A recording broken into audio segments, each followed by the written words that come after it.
Councilmember Gross. Here. Councilmember Hasselbrink. Here. Councilmember Kusamoto. Here. Mayor Pro Tem Edgar. Here. And Mayor Murphy. Here. I've been given the honor of the Pledge of Allegiance, so please join with me. Rise and join me in the pledge. I pledge allegiance to the flag of the United States of America and to the republic for which it stands, one nation, under God, indivisible, with liberty and justice for all. Please remain standing for a few words from our Mayor Pro Tem. Please bow your head.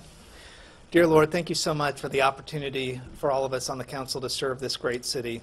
Lord, we pray that you look out over the city, you look out over the staff, our first responders, our citizens, and just allow us to continue to move the city forward. Lord, we just pray that you help us tonight to make great decisions, welcoming our guests here, and everybody has a safe journey home. Lord, thank you. In your name we pray. Amen. Amen. Okay, we have a lot of presentations to make, so if the council will join me.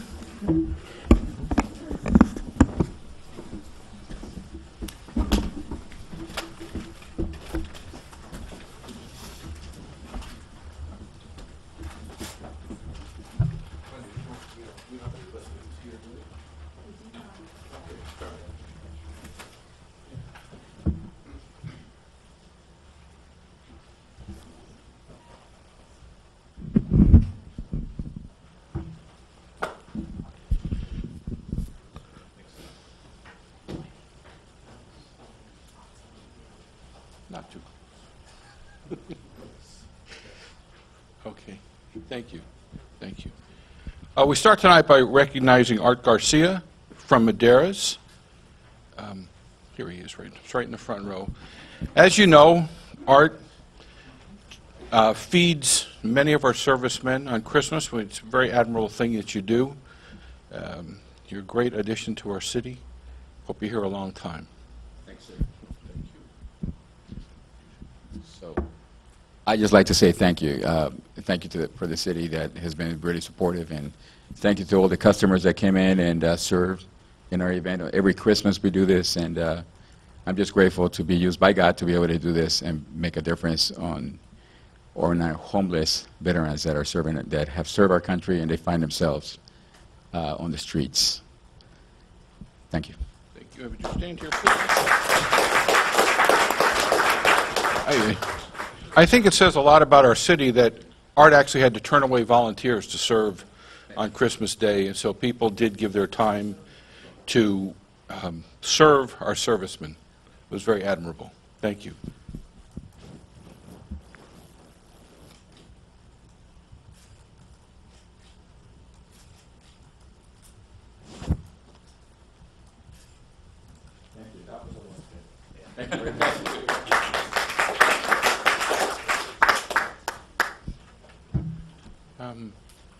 We have a certificate for Greg Cordner, but I don't see him. Oh, my gosh. Wow. It's going to be a long meeting. Good to see you. Boy, have you changed. What'd you do? You got younger. Oh, good. I'm glad you went that way. We have a presentation of certificate of recognition to Greg Cordner for his service during labor negotiations. As you know, through Greg's efforts with our city attorney, we now have 4 years of labor peace, and we certainly also want to thank the labor groups for their participation, cooperation. I'd like to say a few words, sir. Thank you. Well, I would like to thank you, Mayor and City Council, for your support, because it's so vital with this. When I did this, I had mentioned that I had worked on about 100 of these in my career, and it's always very, very heartening to have the type of support that we had from you, and also the team, Brett, Carrie, Wendy, Todd, Cassie, and then the department heads, and as you mentioned, the employees, and the professional negotiators on the other side. It worked out to be a win-win, and the city of Los Alamitos is very fortunate to have you all to be represented by all the folks that I just mentioned. So thank you. Thank you for your efforts.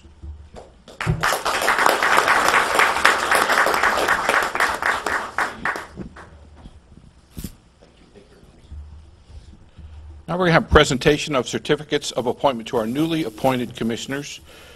Councilmember Gross suggested that we do this so people get to see who is really making the decisions that affect them at the commission level. We'll start out with Reed Ellison.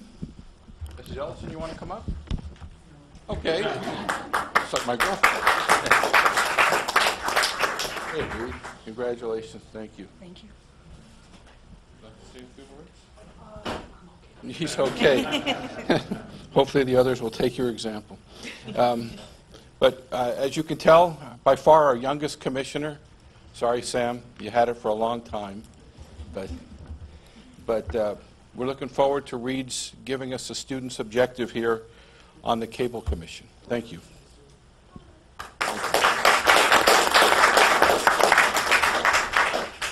Next up, Elliot Singer, who didn't make it tonight. Oh, Michael Bell.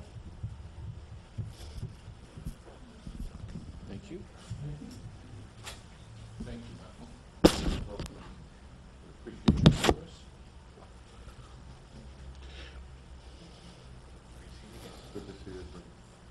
For those of you who don't know, Michael has come from San Francisco, where he served on their Parks and Cultural Arts Commission.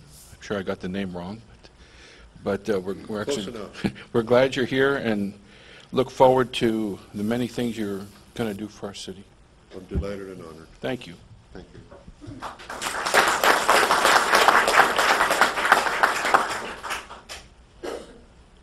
Alice isn't here, correct? After missing Greg, I'm almost hesitant to. Julie Decker? Okay, we're half and half. And Jason Seaman, who is our newest traffic commissioner. Thank you.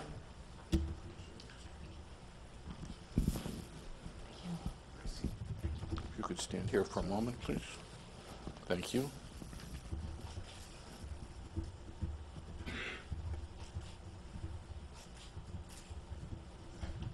Thank you. Thank you. Here was our presentation of plaques of appreciation for former commissioners. First off, we have Shelley Hasselbrink, who is rumored to have a real future in politics. We'll see how that works. Yeah, you're very welcome. I'm going to guess that Alice still isn't here. Candace, please join us.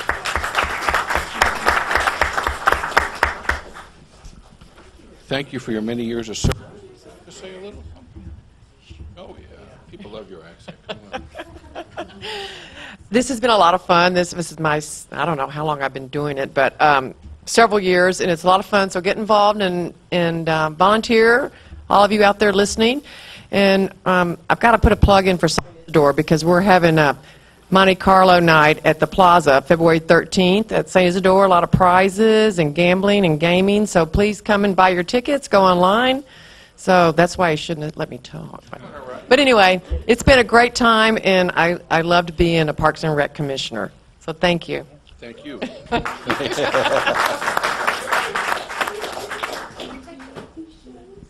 Thank you.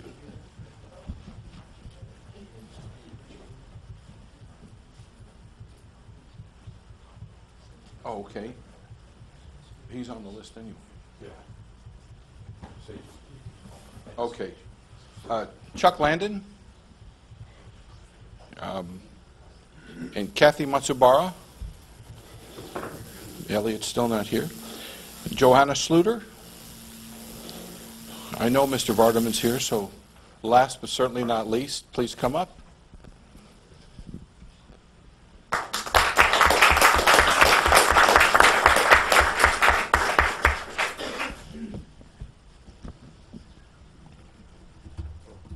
You have to say a few words. You've done this a lot.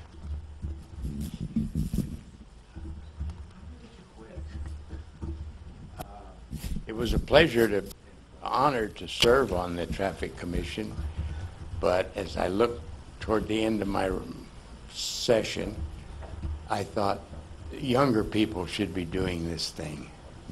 and they will have to live with their decisions. So, good luck. Thank you.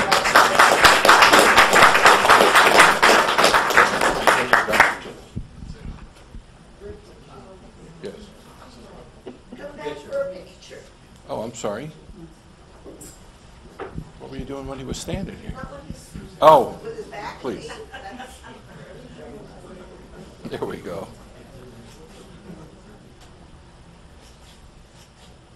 Thank you, Charlie.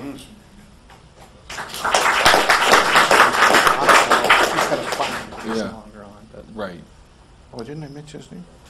Okay. We also want to recognize Tom Rothwell, who's. Are you going to accept for him, Richard? Okay. No, we'll give you this. We'll give you the plaque. But Tom was a long-time server on the Cable Commission, and please thank him for his service for us. Thank you.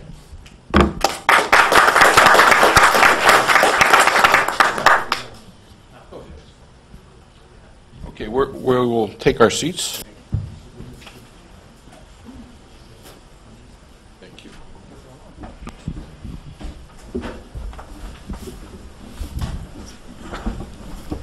Try to squeeze by before you swim.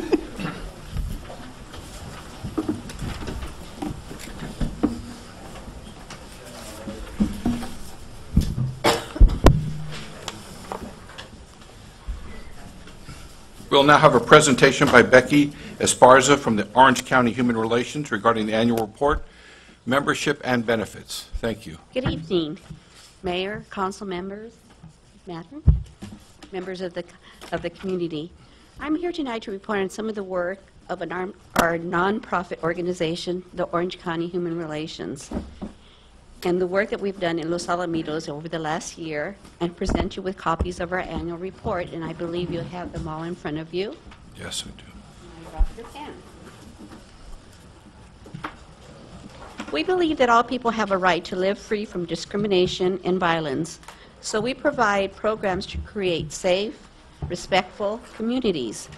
This year, as our community became more diverse and our world smaller, we saw an increase in profane, abusive, and hate speech during some city council meetings, making your jobs more difficult, protecting free speech rights while maintaining civility.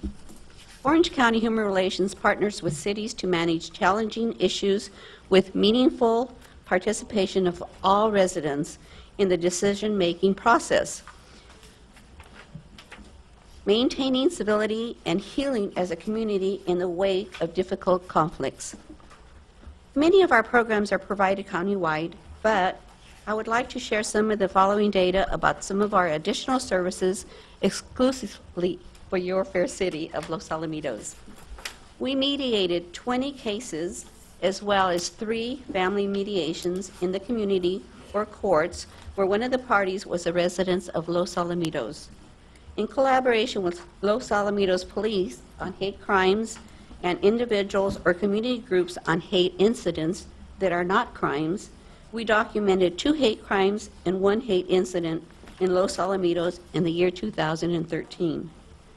17 Los Alamitos youth participated in our day-long walk in my shoes symposium at Cal State Fullerton, learning about respect, tolerance, and making a difference in your schools and community. And I would invite you, if you ever have time, to join us at one of those symposiums to see the excitement of all these youth going there to learn how to create change is, in their words, awesome. We thought to build a sense of community with Los Alamitos residents and staff through hate crime victim support. And in conclusion, over the past 22 years, Orange County Human Relations partnered with Orange County cities to proactively build understanding and positive relations among diverse residents, bring police and diverse residents together to build a safe, respectful neighborhood, address tragic conflicts, overcome the divisiveness that erodes our sense of community, and sustain the infrastructure to assist in crisis situations when they occur. Just as important as the infrastructure of storm drains, curbs and gutters are to the protection of Los Alamitos residents is a human relations infrastructure of effective intergroup relations programs, trained professional staff, and positive relationships with diverse elements of our communities that can be called on at Orange County Human Relations. If the mayor would come down, Mayor Murphy, you gave out so many presentations. I have one for your city. On the fair. Thank you so much for your continued support of human relations in our county. Okay. Thank you. Thank you. Of course, please.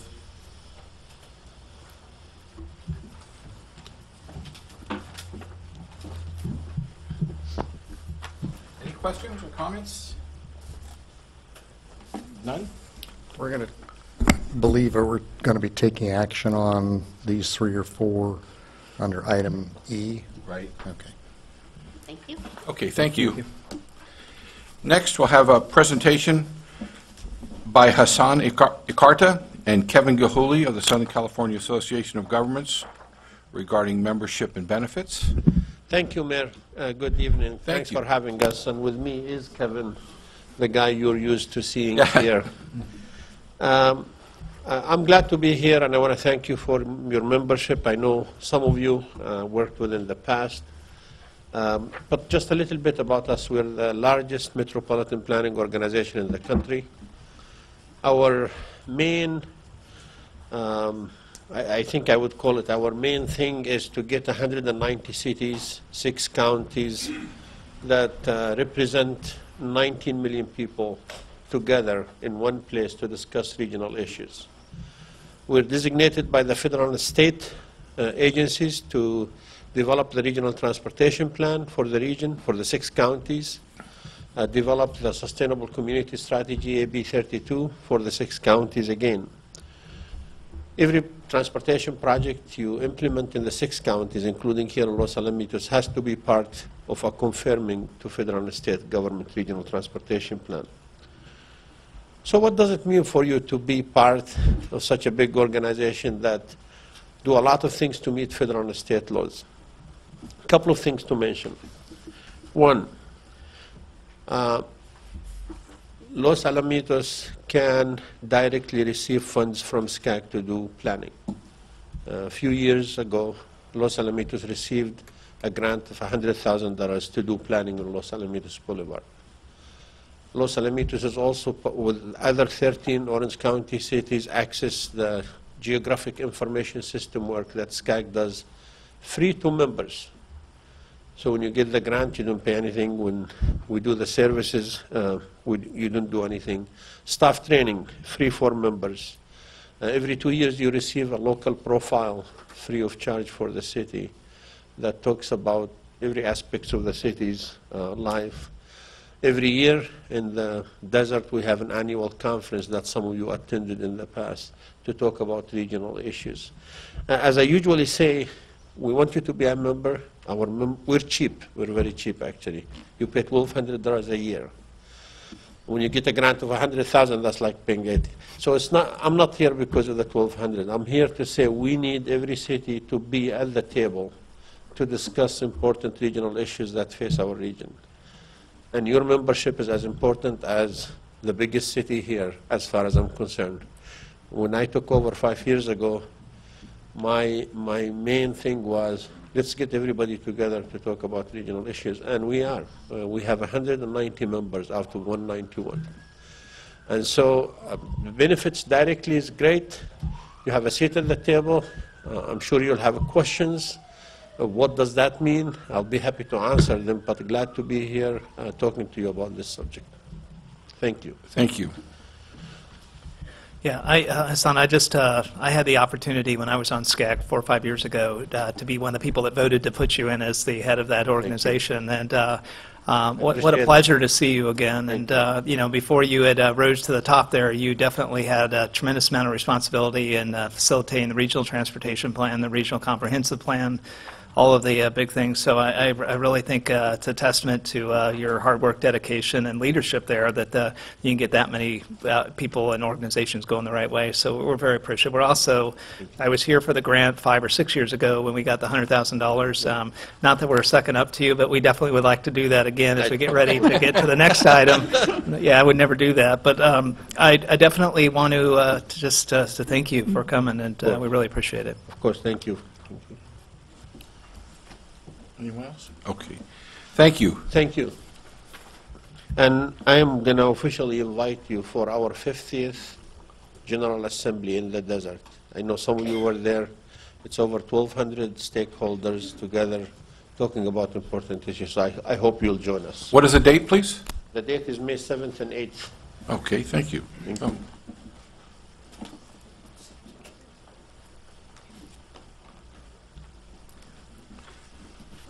Okay, next up is Lacey Kelly from the Association of California Cities, Orange County. Mayor, council members, thank you for having us here tonight. Much appreciate the opportunity. And I understand you have a PowerPoint. I don't know if it's going to be shown on the screen here or if you just To your have left. it. Okay. Thank you. Well, I'll just start by saying that I appreciate the time. I was told that I have 5 minutes. I feel that as much as we've grown in our services to Orange County cities, it would take at least an hour to give you the full depth of everything we're doing on your behalf. But I've come to know several of you, and what I think are the most important topics for you all and your city managers, so I've tried to just highlight those in my presentation. Events isn't one of those, but I'll just briefly say that we have about 25 events over the course of 1 year, sometimes more. Only 4 of those are paid. So although events is a frequent thing that we do, it's really only about 10% of what we do. The meat on the bones is what I'm going to present to you now. So, okay.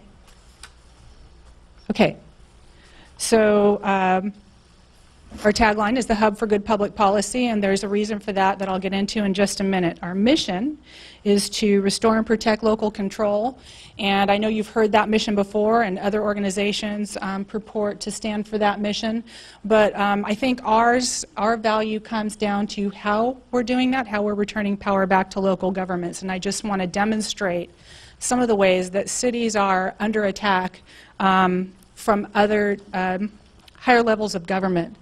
The next slide shows you, since the 1970s, all of the local control and funding that the state has taken away from you. This is a trend over almost 5 decades that has continued to chip away at cities in spite of all the different organizations that exist. This is what's on the agenda just upcoming this year for you. You look at the top one, and this doesn't impact Los Alamitos, but forcing cities over 100,000 residents to have district-based city council elections when we believe that local control serves best and those councils should be making their own decisions of what's best. So how can an organization such as the ACCOC have an impact on that?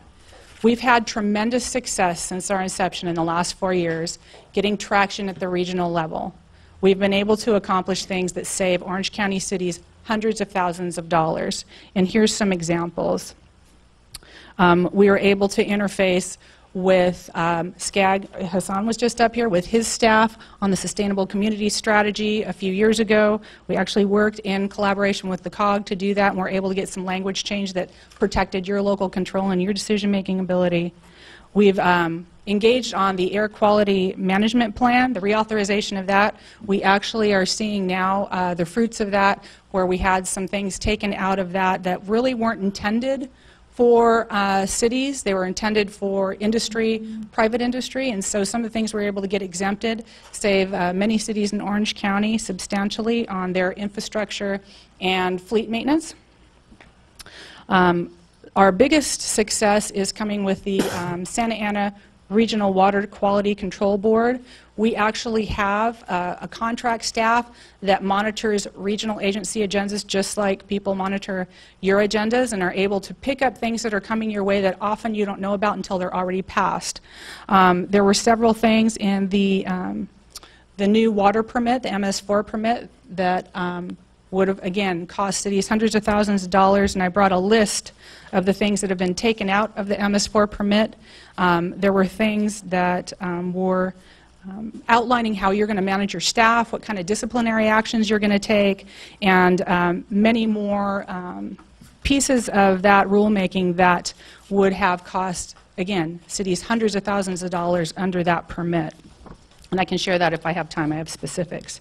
But I just wanted to share with you, we also are active on the water bond legislation. We are able to really influence a larger amount of money coming to Orange County for storage, and we're working on that actively through our water committee to try to get as much of that money into Orange County as possible for water storage.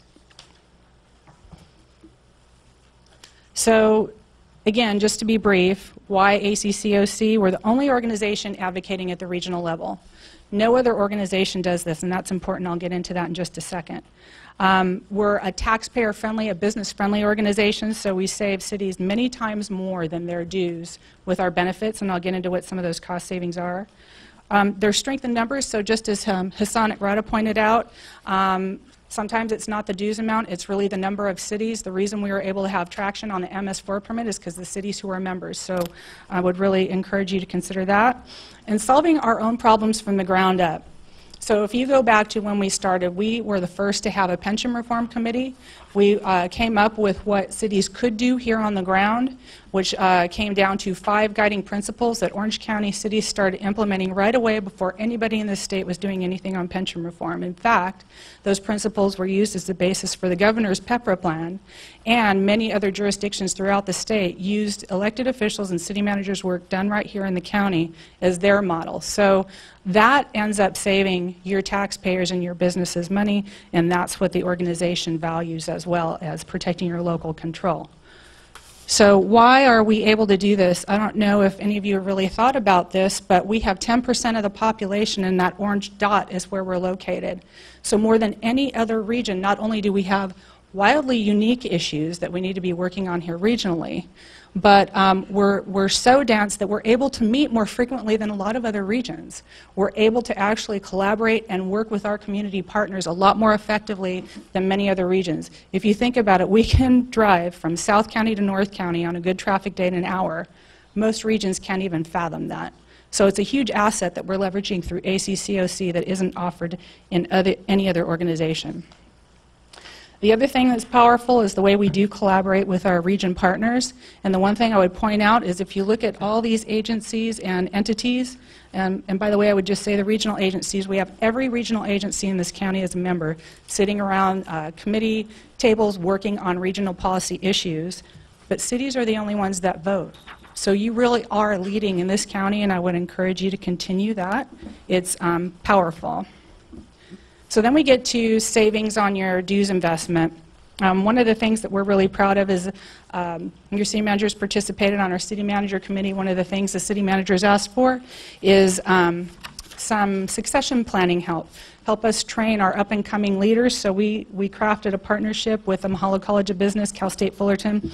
They offer free management and leadership training every month for every one of our members. Each city can send as many staff members as they want at no charge at all. It's part of the dues investment. That is a value of $15,000 alone. So even if you were taking advantage of just that one benefit, that's more than double your dues. Some of the other things, I think you all know we do research for cities. Many of our cities are able to forego expensive contracts with outside entities, and we'll do the research for them.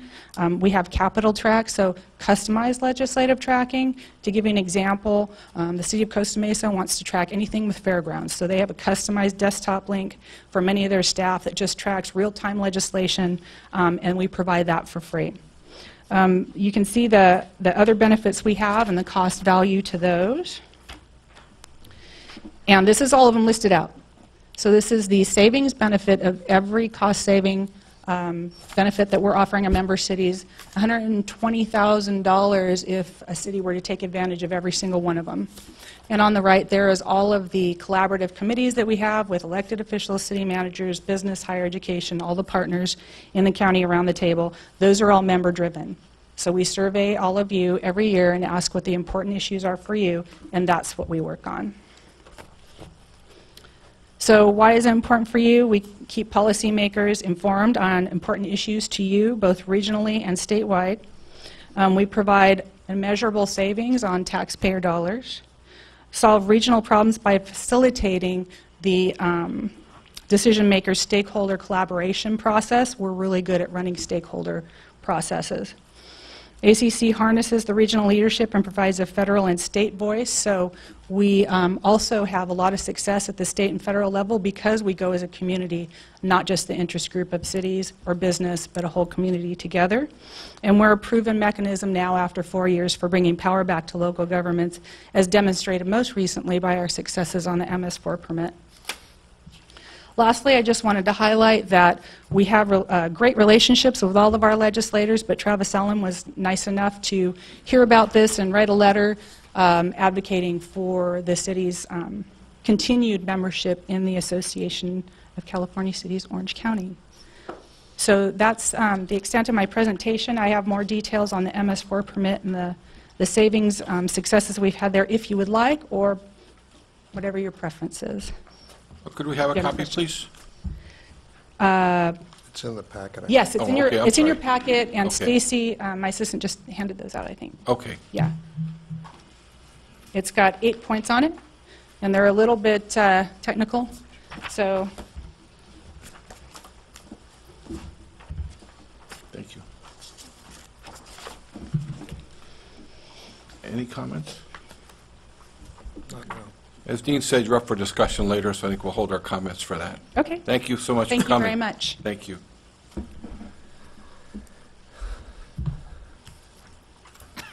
And we'll have our final presentation by Mike Ballier from Muni Services regarding the solid waste audit results. Welcome, Mike. Thank you, Mayor, members of council. Muni Services was hired to take a look at your franchise trash hauler, the agreement itself, and their level of compliance. Prior to that, we did a review of the document and addressed certain areas where we thought there might be improvements. I think it's important to note that out of the 50-plus audits we've done since 2007, this is the lowest finding we've ever had, $490. Also, your agreement is very good. It's one of the newer ones we've looked at, but we've certainly looked at newer ones that don't have all the protections that the City of Los Alamitos has built into their agreement. And lastly, you have a staff that stays on top of the hauler and keeps them accountable, which is, I think, the main reason the finding was so low. We looked at 4 major areas of operation: their reporting to you, their collection service, and general operations, customer service, public education, and outreach. And I'll go through a little highlight of each. As far as the fee payments, you had a number of them that were either prescribed as one-time payments, annual payments, or fees like your franchise fee that were paid more frequently. In each case, we found the fees to be paid and current. The only issue we found, the $491, was basically due to them not applying a CPI increase to an annual contract fee. Again, the report itself is, I think, 40-some pages, so there's a lot of detail, some would call minutia, regarding all the individual reviews. But we went through their system. Your hauler is actually a national hauler, and we've reviewed them in Texas, Florida, Georgia, as well as throughout California. So we're very familiar with their systems, and we know that we looked everywhere those funds could be. The next area was reporting as far as the tonnage. As you well know, the state is under, or the city is under a state compliance requirement to divert waste from going to the landfill. As such, your agreement requires the hauler to report everything that they collect and where they took it. That was all 100% accurate to the facility that they took your waste to. We did run into an issue with the County of Orange, and sadly, that is the sole measurement of your compliance. Whatever the county landfill says you took there, that's what the state measures your compliance from. The issue we found was your hauler was taking material to a competitor's facility in Stanton. It was taking it to 2 different facilities that they own. They were processing recyclables out of that waste stream, and then ultimately those facilities report what they hauled to the landfill. that might be where this 991 or 999 extra tons we found in our review came from. It also might be the fact that you have unincorporated county areas that use a Los Alamitos address, and that tonnage is being incorrectly reported at the landfill. Again, you do not have an issue now. You are well within compliance with state diversion mandates, but it is an area that we felt deserved attention from the haulers. That was one of the directions that we gave them, was to look at all your facilities, what are they reporting to the landfill, and reconcile those totals and report it back to the city. So again, that was the only issue we found on the reporting side. As far as collections, they have some free services that they're required to make. We confirmed that those were being performed. The bulky item collection, from the records we saw, it looks like about 14% of residents are taking advantage of that free service. That is about average from all the cities that we review. There's green waste programs that are being provided, as well as household hazardous and electronic waste. That's the e-waste down there. The issue that we had was not with your hauler, it was with their contracted HHW provider, Clean Harbors.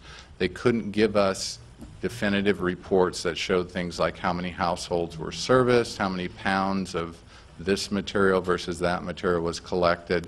We think that's important data for you to have. So again, that was an area of concern that was presented to the hauler, and we also spoke with Clean Harbors and said that you needed to get that information in the future. It just helps with your planning and seeing how effective your outreach is. So again, other than that, everything else was perfect or above expectations. As far as the general operations, again, because you have a newer agreement that was put into place, it looks like all brand new residential collection vehicles were purchased in 2013 and put on the road. As such, we didn't see anything in the way of en-route breakdowns that we will normally see. A certain percentage of trucks break down in service. Your entire commercial fleet, the trucks that are servicing your businesses, were only 5 years old on average. So that's very good. Typically, trash trucks have 8 years of exemplary service life. The last 4 is where you start having some troubles, and usually, at least in Orange County, the trend is to not allow trucks over 10 years old to operate in your jurisdiction. You're nowhere close to that. Again, we looked at the carts that are provided to residences and also the bins that are out in service. They had a very good record of replacing and cleaning bins. In fact, 91% of the bins that were put out in service when the contract started had been replaced by our review, which covered through 2013. We quantified complaint calls regarding missed pickup, and there were only 18 in the whole year of 2013, which again was a 1% complaint rate, which is fairly low. It's a little bit below average. The street sweeping, the maintenance and cleaning of vehicles, again, we considered all that to be compliant, especially with the maintenance and cleaning. They have extensive check-in and check-out procedures for the vehicles. They're washed once a week. Everything's kept in top-notch shape. The last item, personnel, as far as the employees performing collections or working in the call center, all of those have proper checks and balances. We did run into an issue with the contract representative with that company. We weren't able to get information in a timely manner. That person was replaced during the audit, and actually a new person is in that stead. So it showed responsiveness that the company took seriously the issue of getting information to the city in a timely manner. The pictures there are one of your trucks. The route maps, there's basically 3 residential routes in the city, and then a list of all the vehicles in service. As you see, a lot of those, especially the recycling, the green waste, and the main trash collection truck were all 2013 model year vehicles. Further into operations, billing, We checked to make sure that they had proper procedures in place for implementing rate increases. There was one during our review period. They run all the test runs that they need to do before making those billings live, sending them out to the general public. And I think that's shown out as only 2 calls in 2013 were complaining about rates being incorrect. The rate adjustment that we reviewed for 2013 was correct. The only issue that we had was in your agreement it calls for using a designated green waste facility in LA County as the measurement for how much that component of the rate goes up.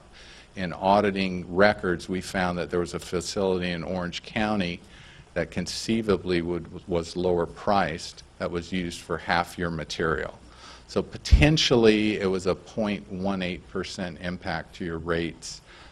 Again, with one of the lowest residential rates in Orange County, we're talking about 3 to 4 cents on the rate, potentially. And again, we didn't have access to the actual figures that they paid each and every month. So again, that was an issue that we did address going forward, suggesting that that rate adjustment should be based on the actual facilities used and what happened to their cost over the term.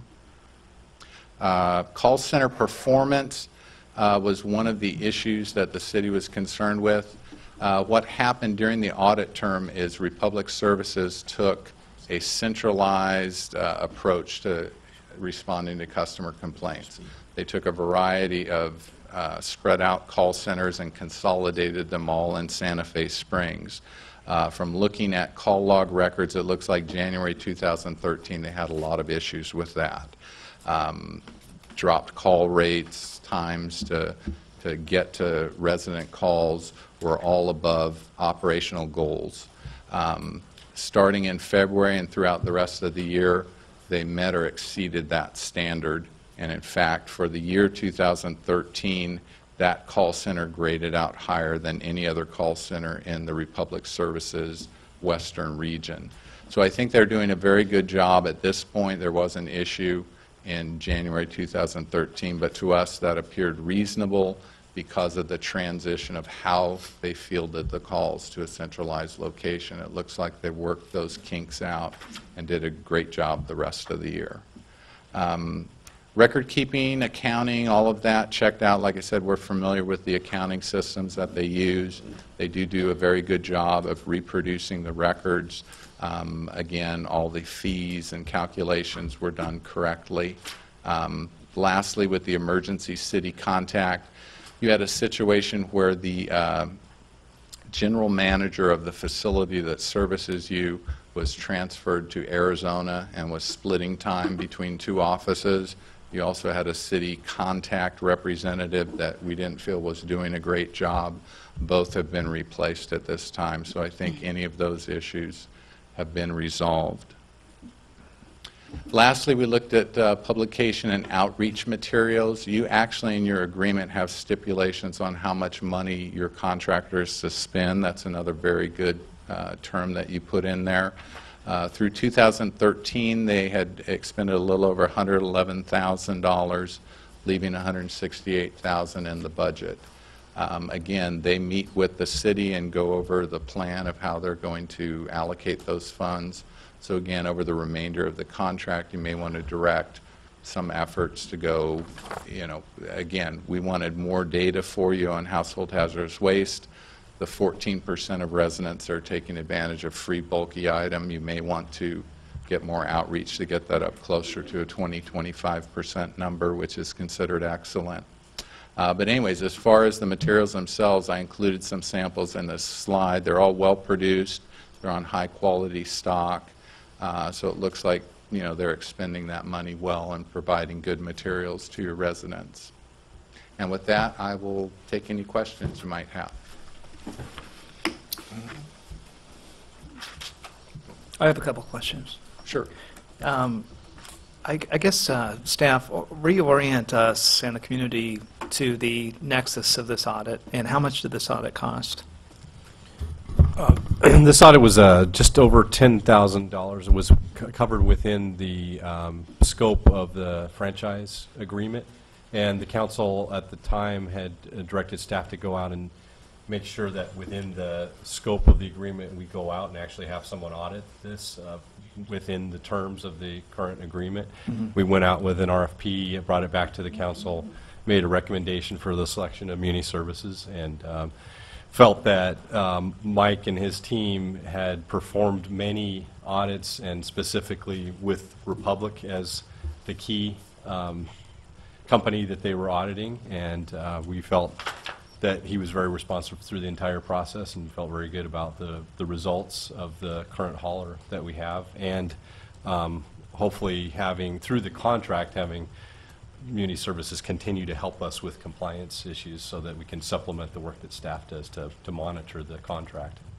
Realizing that we didn't have to pay for it, covered in the contract, what was the total contract amount? Did you say $10,000? Stephen, do you have the total, you have the grand total amount of that? I think there's a little less than 30.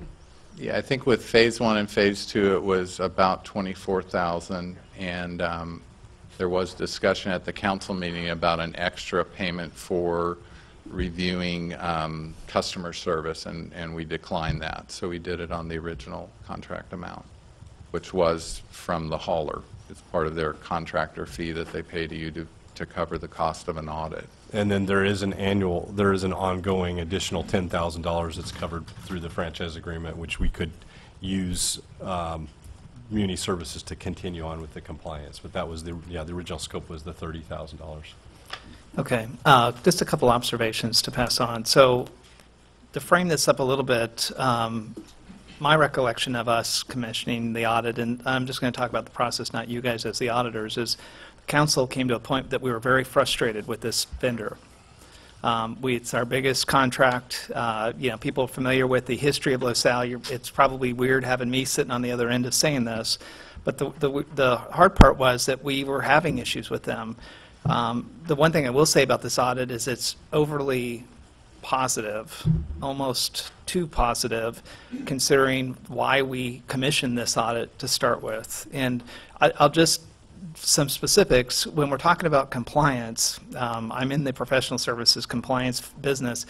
I mean, the issue that we were dealing with specifically is about $450,000 worth of community money that is in the outreach bucket that, as a member of the Chamber of Commerce and a couple of the different organizations that were trying to be a part of this, this company would not pay the portions that they were supposed to in the outreach commitments that they were supposed to be doing for the Chamber's website that actually promoted this company in the outreach program.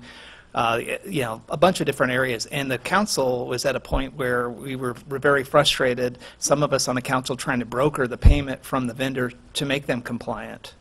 There was also concerns about their franchise fee and them buying the 13 trucks locally to service our community was supposed to be recognized as a point-of-sale transaction within the city. So they set up a local office. We never, from this, I can't gather whether we have clarity of whether they actually did the point-of-sale, whether the Board of Equalization actually would allow that type of transaction. And I know in the past we've had discussions on this, but it meant about $200,000 a year in revenue guaranteed for the city, either in franchise fees or point-of-sale. This doesn't talk about it, maybe by design.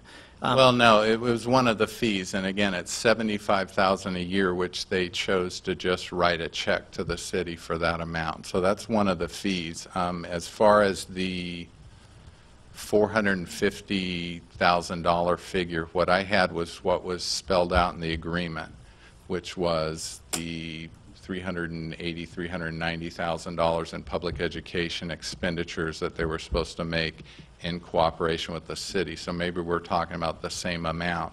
They've expended $111,000 through 2013, so that leaves the $168,000 balance. So perhaps those were the funds.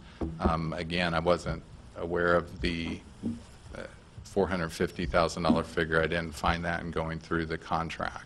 Yeah, where we're sitting now, and I won't speak to them about 4 months out of it, but we agreed on a schedule for that 4 years or 5 years of the contract, and they are significantly underspent to that, and we were having an issue with whether they were compliant. Then we found out legally we were having an issue pushing it because we weren't sure if that was money that was guaranteed to us and whether we had the right to actually receive it or not, or whether the community's money and the chamber could be paid direct. A lot of these compliance issues that started this, and maybe it's just we're looking at it at the highest level, doesn't seem like it answers the question.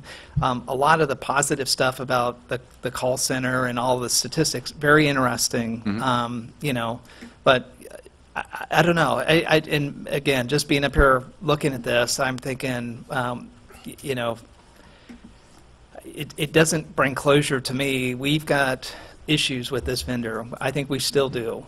This is totally contrary. And I think when I looked at it, I'll just speak for myself, I was looking at all the provisions and clauses that they'd signed up to. Is there been a breach anywhere in this? And the answer here is, heck no. This is the greatest company around. They got the greatest stats. It's all great. And you know, a little bit, it's almost so great, like I said, the independence or conflict of interest stuff, this thing is so deep in so many different areas of like down to not only did you get past them, you went into the upstream, you know, to the contractors and the different areas, and you know, you just went 3 or 4 layers deep. A pretty thorough audit.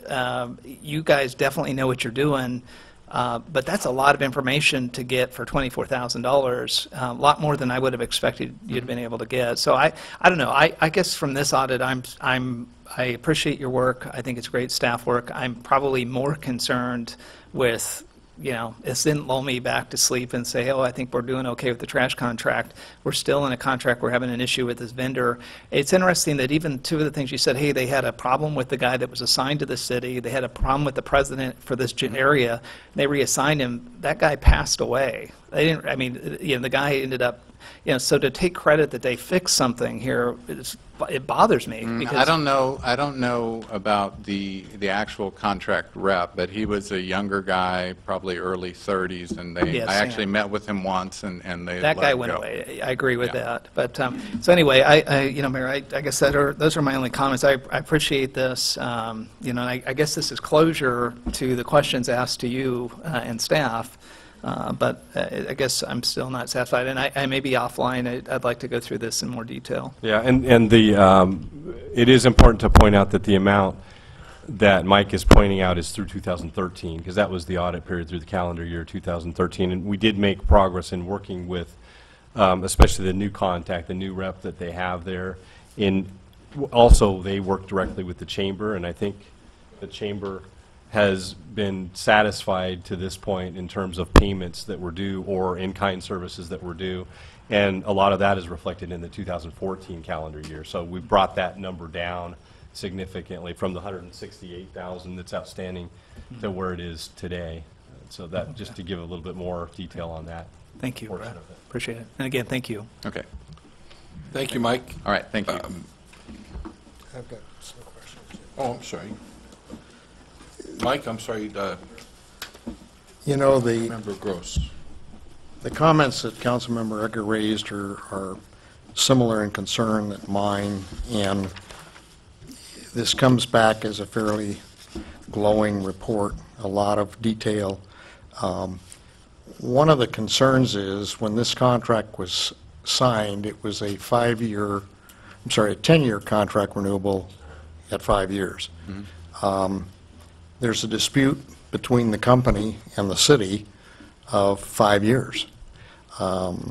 Apparently, in the process of signing the contract, whether it was 5 years or 6 years at the renewal point, we believe that it was intended, based on all of our information, meetings, documents, that it was intended to end in 2015 and renew for another 5 years at that particular point.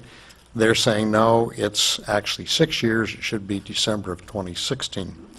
When you look at particularly on the slide that you have up on the outreach expenditures, you're talking 3 calendar years that they had spent $111,866 of whatever they were supposed to spend, leaving a balance of $168 in theory for 2 years.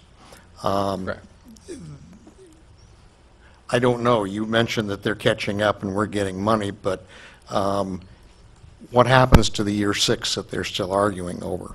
I would have hoped that the contract or the audit would help clarify some of that, but maybe that's a legal issue that the city attorney has to deal with.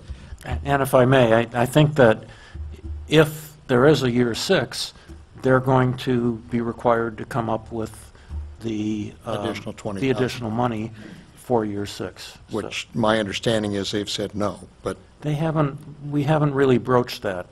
They've said it's a 6-year contract. They have, at least to me, they haven't said whether they're responsible for additional funding. well, there's new players from their end, so I think we need to get some clarity from that standpoint. Some of the concerns using different refuse facilities in Orange County because it saved them money, I would think they would have an obligation under the contract, if it deviates from the LA County, that they would notify us of what that plan is, and we'd be involved in that discussion, since it is a non-compliance area to the contract, yet you're saying it's okay. To me, that's a concern. Using the Stanton facility, because it's closer from the standpoint of the city, these are things that should have been identified, I think, when the actual contract was put together, and not once the contract's flowing. If you've done 3 years out of the 5 of the initial, essentially you've done a bulk of the period from the standpoint of auditing, and it's been the first couple of years, even the first 3 years, that we've had some of the issues going back and forth. I'm just a little concerned, and I'm hearing tonight that there's going to be continued ongoing on this, but I tend to support Councilmember Edgar in the idea of bringing this back for further discussion amongst the council relative to this whole agreement and where we are with whether it's 2015, 2016, because if it is 2015, we're in 2015, and we need to be making some headways and decisions on whether or not we want to extend it for the additional 5 years, or albeit 6 years. These are things that are going to creep up on us from that standpoint, and I really feel like we're losing time in terms of meeting certain requirements that the city might have relative to renewal or extension of this, or bidding out for another contractor. Thank you for your time. I think that's more staff issues than anything else at this particular point for me. Okay, well, for what it's worth, in our review of the agreement, we saw it as a 5-year with a city option to renew for 5, so I'm not sure where the 6-year came from. And, just in summary, we're certainly not one of Republic Services' favorites. We've found, over $1 million at issue in some cities, well over, several $100,000 in others. We couldn't see actionable items in black and white, but that doesn't mean that there wasn't discussions and things related to that weren't followed through on. We just did the best job we could with, here's the agreement in front of us, here's how we quantifiably measured that. So there wasn't really a smoking gun there that we could find. Thank you. All right. Lawrence? Thank you. And I want to thank you for appearing here and sharing the findings that you have. And being one of those concerned with the original contract, I do have a question for you.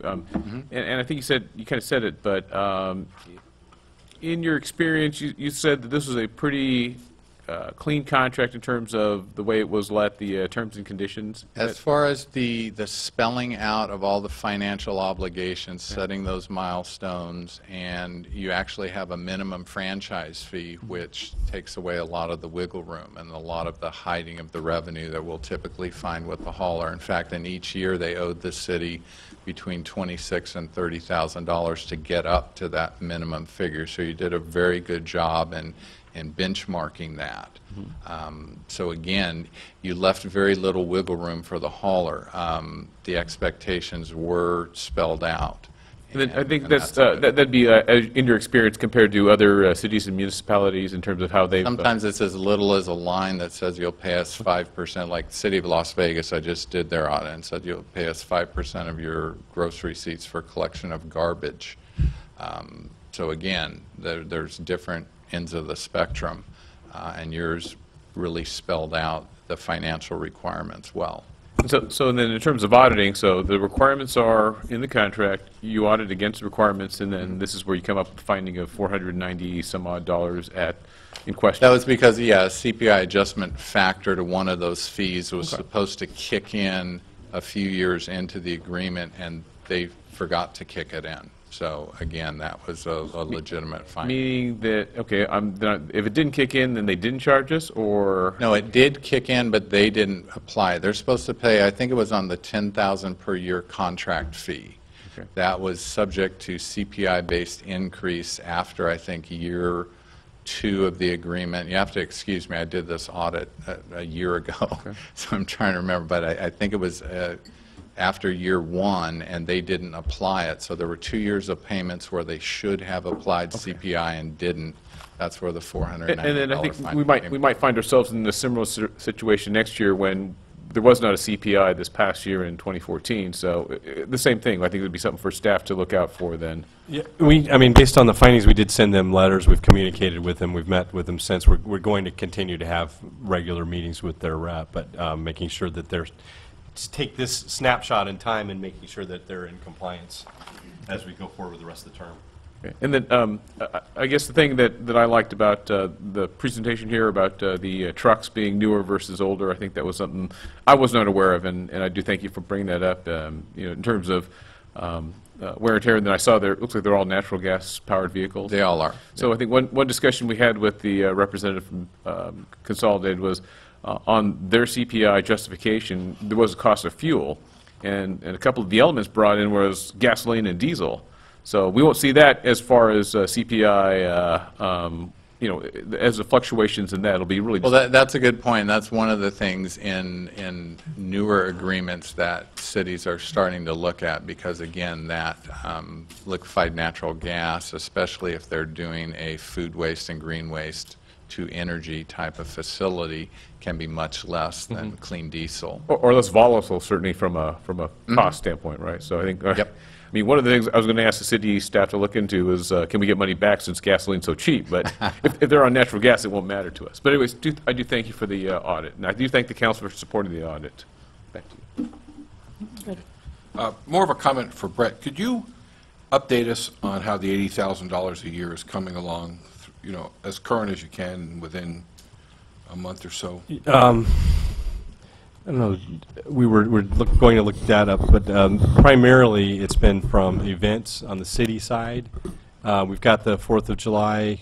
Corey, can you give just a brief? I'm not looking for it now. Okay. Just, can you give us a report? Yes. Yeah, I can do that, and if we want to, as Councilmember Gross said, bring this back for further information, we can incorporate that into the report to give an update. Thank you. Brett, if I could clarify. The agreement for outreach was $80,000 the first year and $50,000 per year in subsequent years. Okay.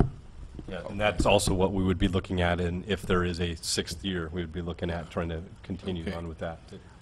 And that's for the 2. Okay. Thank you, Mike. All right. Thank you. Thank you to all the presenters and recipients. We'll now go on to oral communications. At this time, any individual in the audience may come forward to speak on any item within the subject matter jurisdiction of the City Council. Remarks are to be limited to no more than 5 minutes per speaker. We don't have any cards, so please. Yeah, good evening. My name's Raul Alvarez. I'm Executive Director of the Cypress College Foundation, and I'm here again. Thank you for the chance to be here again to talk about the college's 40th Annual Americana Awards and the role that our city of Los Alamitos has played and plays in that. Cypress is pleased to serve as the community college for Los Alamitos. Just under 300 students currently residing in Los Alamitos attend Cypress College. Our event, again, is our 40th Americana Awards. They started in 1976. This is the college's signature event. We'll have about 500 or 600 people in attendance, and proceeds from the event make our student support possible. We awarded last year $250,000 in student scholarships. We awarded student emergency grants and loans, student book grants and loans, faculty instruction grants, and something we're very proud of, and oftentimes we don't talk about it. We have built up our assets to close to $3 million, and that's significant because that positions Cypress College to continue to provide student support into the future, 10 and 20 and 30 years from now. So we continue to grow our assets and our endowment fund. The 2015 Americana Awards are Saturday, February the 28th, 2015 at the Disneyland Hotel. The Los Alamitos Citizen of the Year is Tom Barkley. As you know, Tom has left our Los Alamitos Ganal store for a new Ganal in the South Bay. A great loss for our community, but certainly a great time and appropriate time to thank him and honor him for all that he has done. So we're looking forward to the chance to do that. I just want to acknowledge a couple members of our Los Alamitos City Committee. One of the things we do at Americana in selecting our Citizens of the Year is to make that selection locally. We figure that the community knows much better than the college does who the folks that are making the biggest difference locally. We have 4 members of our Los Alamitos Americana City Committee here. We have co-chairs Marilyn Poe and Johnny Strohmeyer. Thank you for being here. And Richard Murphy and Troy Edgar have agreed to serve on that committee, so thank you for your participation as well. We also honor a Woman of the Year. This year we're delighted to honor Sheriff Sandra Hutchins. I'm hard-pressed to think of someone in Orange County that is more highly regarded than Sandra Hutchins. So we're pleased to honor her as the Woman of the Year for our Cypress Americana Awards. Our distinguished business partner is Union Bank, one of the most generous friends that we've had at the college. The role of the city, we're asking the city to join. Last year we had 5 of our 8 cities were table sponsors, and we're asking the city to consider joining the cities of Stanton, Cypress, La Palma, Seal Beach, and Anaheim in sponsoring a table at either the founders level or the benefactors level. Those levels are $3,500 and $2,500 respectively. And I know when I share that, the response is, well, that's a lot of money. And that is a lot of money. However, consider this.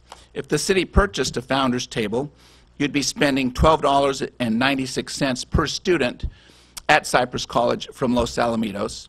And if you purchased a benefactor table, you'd be spending less than $10 per student from Los Alamitos that attends Cypress College. And we think that warrants very serious consideration. The last couple of years, we've had the cities provide boards, brag boards, talking about the great things that go on in the city. We are not doing that this year. Rather, we are giving the city 2 full-page ads across from one another in the program. And we'd like them to consist primarily of photographs. This is our 40th anniversary.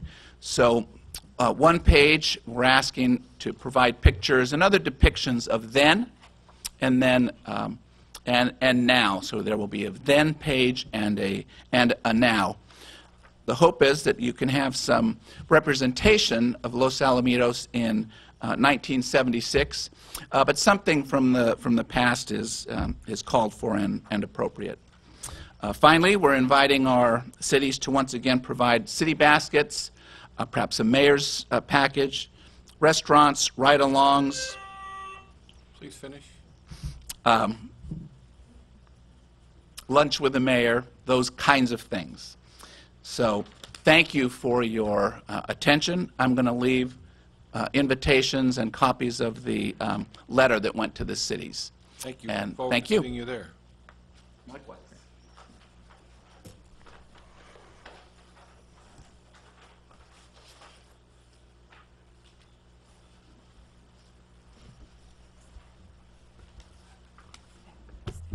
Any other speakers? Please.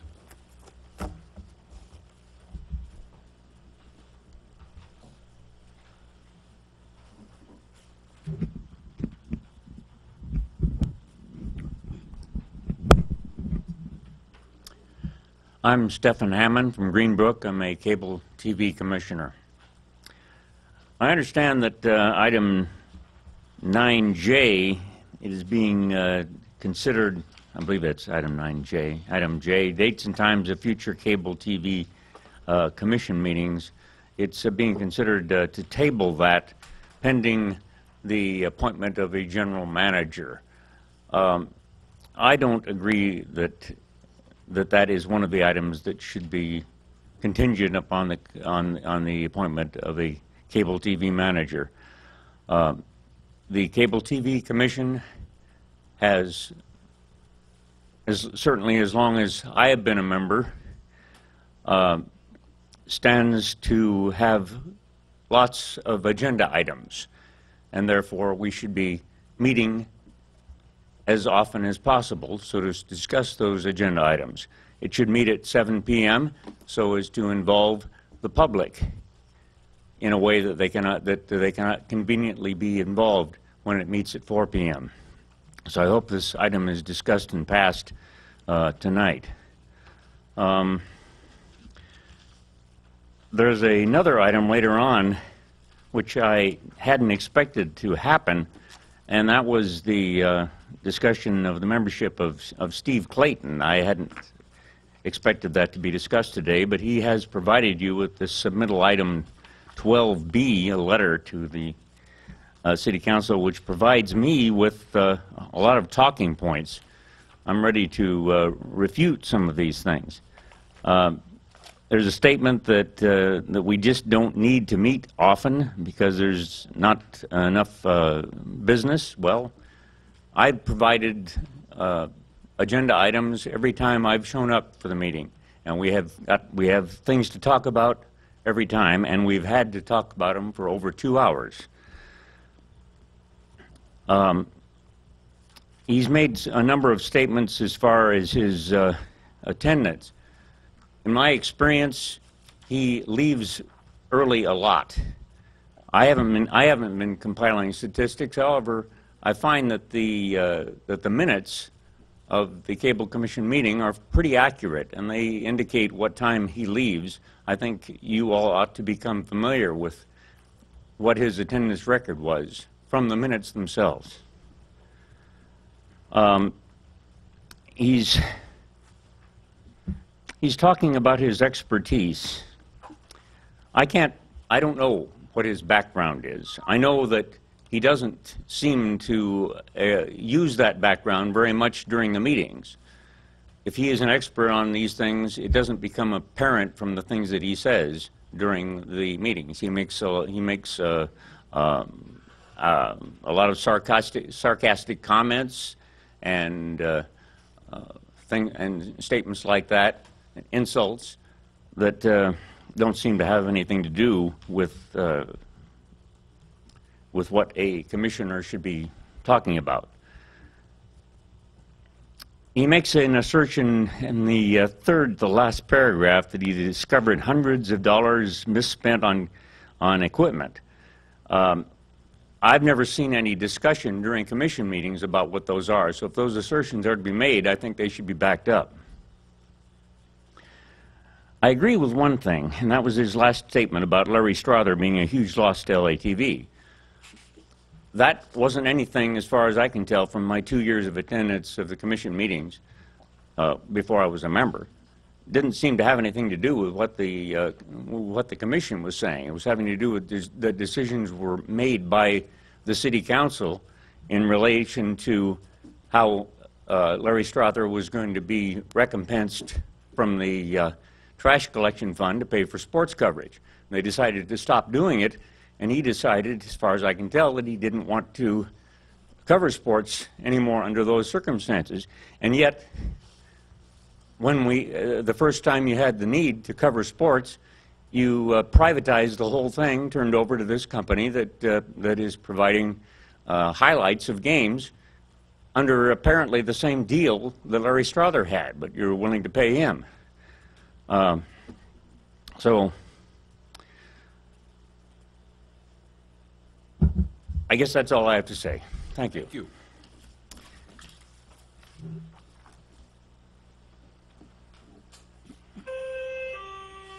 thank you, Diana. I didn't even walk up and I got the buzzer. Good evening, Council, and I'm Diana Hill with the Los Alamitos Unified School District, Governing Board member and President this year. I come here in public comments, and I just want to inform the Council that one of the things that the Board agreed upon this last year is that we really treasure and feel that our partnerships with our cities and the District of Rossmore are very important, and we want to even open communication more so and more so with the community as well. And so we have decided as a board to make sure that we do our very best to come to all meetings and just speak in public comment, let you know what's going on, and be here in case there's any questions. So you will see hopefully our friendly faces at meetings from now on, at least to the best of our ability. I did want to say that we were all very sad that we didn't have the opportunity to be here when Mrs. Hasselbrink was brought on to the council, and Mayor Murphy, that you were brought on as mayor. And I do know we had staff here, but we had no board members. So we wanted to welcome you both and think that we're very excited about that, and hope you have a great tenure. We are looking forward to the State of the City, which I know is coming up, and that the board will be there. And I know you've been really honored us and letting us have an opportunity to say a little bit about what's happening in our schools at that meeting as well. And then just the last thing is that Mrs. Hasselbrink has been very generous with our educational foundation to run for one of our Queen candidates. We have a King and a Queen event, and it's really an outreach as well as a fundraising for our educational foundation. And so we thank you very much for doing that, and hope that event is on February 20th. I'm sure Leif will come and speak about it, but I just wanted to say as a board, we know it's a lot to put yourself out there. I know what you do as council members already is you're very busy and have a lot of obligations, so we appreciate that very much, and look forward to a great new year, and thank you very much. Bye-bye. Thank you.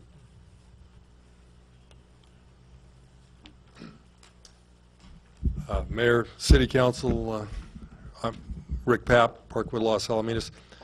I'm not on the Los Alamitos TV board, but I saw the measure about changing the date or a day and the hours. I attended a meeting about a year ago on a subject that was kind of important. It was at 4 o'clock in the afternoon, and I really feel if it could be changed, and I do agree, if it's once a month rather than once every other month. First of all, if it's 7 o'clock on, I think it was put down as the first Tuesday of every month, that would be more public friendly. And you're saying, well, where's the public? You will see, this isn't about me. You will see more people involved if they get that chance. 4 o'clock in the afternoon, people wouldn't be here at 4 o'clock in the afternoon for a council meeting. So I would just hope you would pass that recommendation. Anybody who has cable pays for this towards Los Alamitos LATV3, and to be 7 o'clock the first Tuesday of the month is certainly, I would think, reasonable, as long as it's not a conflict with the city government, something else going on. So, I'm just one person here, but we can get more, but that's the bottom line is I would hope you would consider that, and maybe we can work this out so we can start getting something going with LATV3, which I was fortunate just to do some programming there in the past. I'd like to do some other things, but for some reason things are dormant. I'm not sure why, but let's hope we can kick some doors in and get some things going. The PEG money's there. That's not general fund money. That's money that I pay into, everybody pays into that has cable. So we would hope we can get our equipment and get some things up and running. That's all. That's all I have to say. Thank you.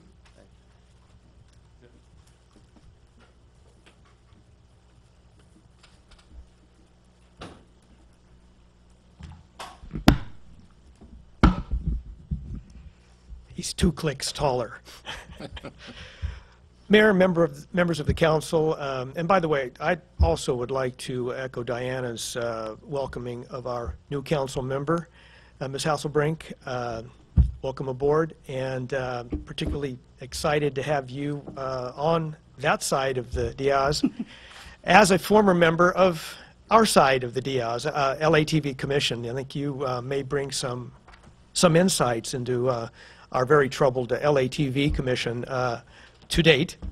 We hope to clear that up in 2015 and move forward ambitiously to reinstate LATV to our original mission statement, which was to serve our community, to assist them in creating programming that informs, entertains, and educates themselves, our community. That's what LATV is for. This initiative that's coming before you, I realize it's really a procedural initiative, probably does not deserve as much attention as many other issues here, but it's important to us at LATV and the process of our meetings to be able to move that time to a more accommodatable time in the evening hours, as all other commission meetings are held, a time when not only commissioners can better avail themselves of the meetings, but also the public. And that's really what it's all about, especially for a media organization, a public media organization like LATV. To move it to 7 p.m., in this case on a Tuesday night, every month is big for us, because I, as a sort of lightning rod for LATV, and there are others, continually am approached by people and either with compliments or even confronted about what we're doing wrong. But people continually come to me, come to our website. It would be wonderful if they could sit here, come to this microphone on a commission meeting night and be able to dialogue with us in a public forum, so that everybody gets access to the information that they have, and they have access to our public media institution, LATV. So I encourage you to do address this and adopt, as staff has recommended, Resolution 21502 that's before you on consent calendar tonight. Hope you would consider it seriously on our behalf. It's very important to us to be able to open our meetings up to the public.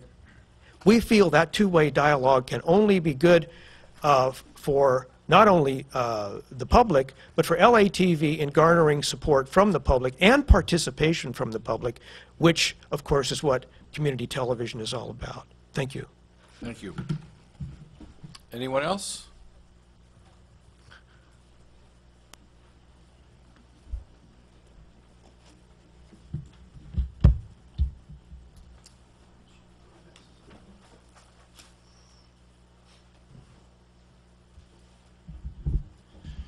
Good evening, Council, Mayor Pro Tem. I am Samuel Manning. Most of you know me. I'm current chair for Parks, Recreation, and Cultural Arts Commission. As most of you probably know, and if you don't, you're about to know right now, we have Race on the Base coming up on Saturday, February 28th, 2015 at the Los Alamitos Joint Forces Training Base. And I am here because the Parks, Recreation, and Cultural Arts Commission is issuing a Race on the Base participation challenge to the council and all the commissions. This has not been done since 2006, and this is something we really wanted to bring back to encourage participation from everybody. There's two ways you can participate with us. You can sign up for a race. You can do a 5K, 10K if you're feeling really good about yourself, do a reverse triathlon, or you can also do the 5K walk. The second way you can participate is to become a volunteer for us. Let's go to the raceonthebase.com, click on Get Involved at the top there, and then click Volunteer. We'd love to have you volunteer. We'll never turn away anybody. And the way we have this is that the winning commission, or city council maybe, will get their name on a revolving plaque, and most importantly, bragging rights. We have two award categories that we're going to have. We have one for highest number of participants per commission or for council, or the highest percentage of participants for commission or council.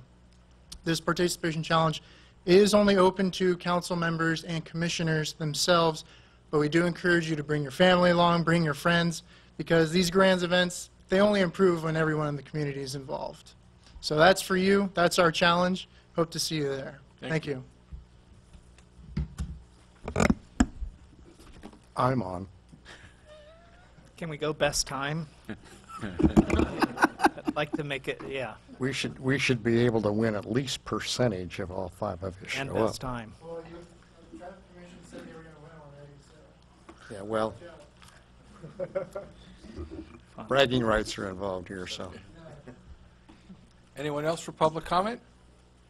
Seeing none, we'll close and take a 10-minute break, please. Thank you.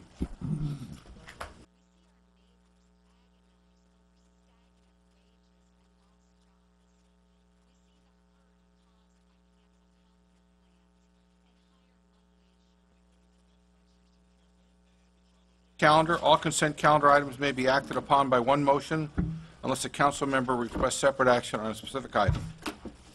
No, let's go to warrants instead, where we should have been. Any questions on the warrants or a motion? I'll move approval. I'll second. All, roll call? Councilmember Gross. Aye. Councilmember Hasselbrink. Aye. Councilmember Kusamoto. Aye. Mayor Pro Tem Edgar. Aye. Mayor Murphy. Yes. Now we'll go on to consent calendar. All consent calendar items may be acted upon by one motion unless a council member requests separate action on a specific item. I'd I'd like to pull F. Okay. I'm sorry, what one? Shelley, F. F. Okay, I'd like to pull E and J. I'll move the balance. I'll second. All in favor? Aye.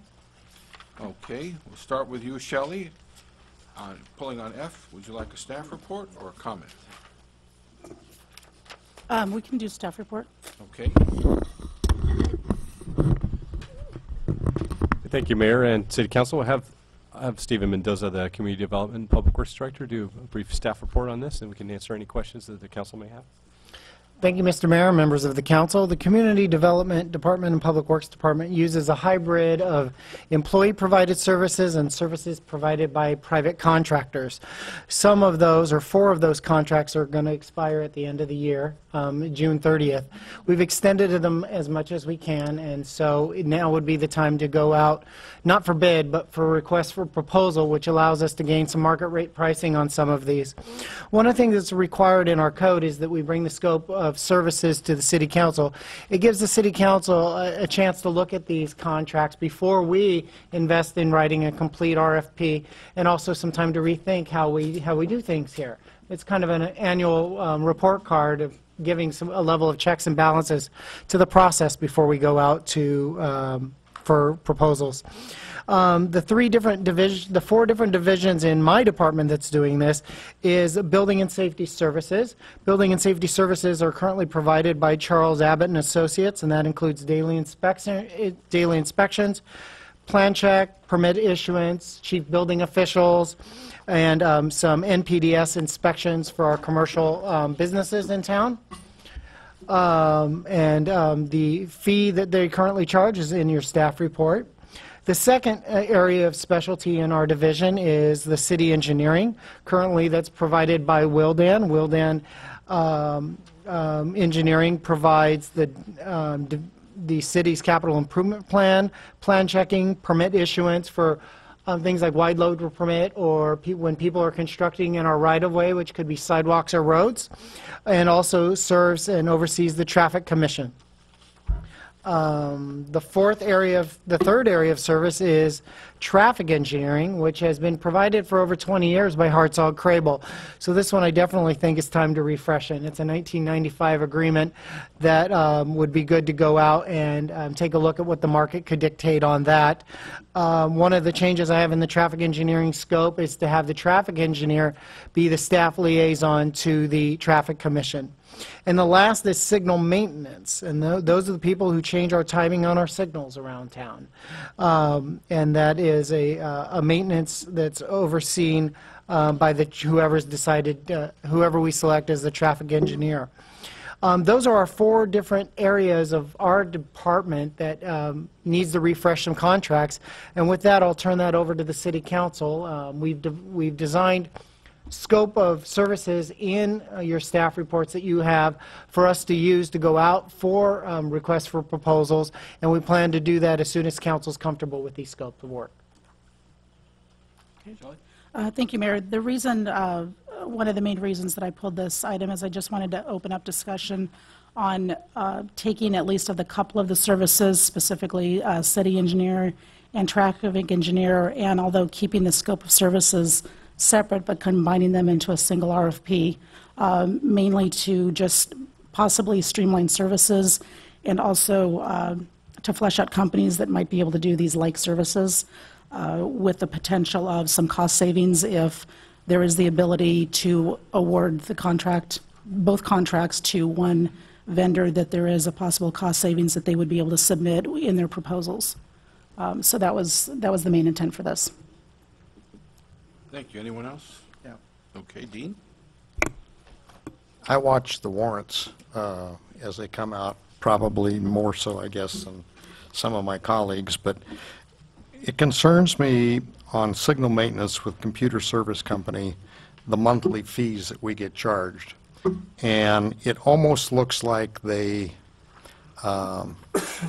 if all they're doing is adjusting the signals, looks like they do it every month. And I kind of question how or why that has to be done every month if the signals just don't function or they've got to come in and tweak. The Hartzog and Craybill agreement is another one that concerns me from the standpoint it looks like there's a duplication that occurs, much like Councilmember Hasselbrink noted. Is there a value to perhaps finding a single vendor that does everything? It seems like in looking at the warrants, the amount of stuff that we're paying both of these firms, there's an oversight, there's an overlapping that happens to occur. I know that Hartzog and Craybill apparently can also remotely deal with signals. And in past, when I've inquired about stuff like that, they apparently have the ability to do that. There's been changes on Catella that have occurred when I've raised issues. Those changes have been made. They're still not, for Catella being, quote, quote, a smart street, they're still not very smart.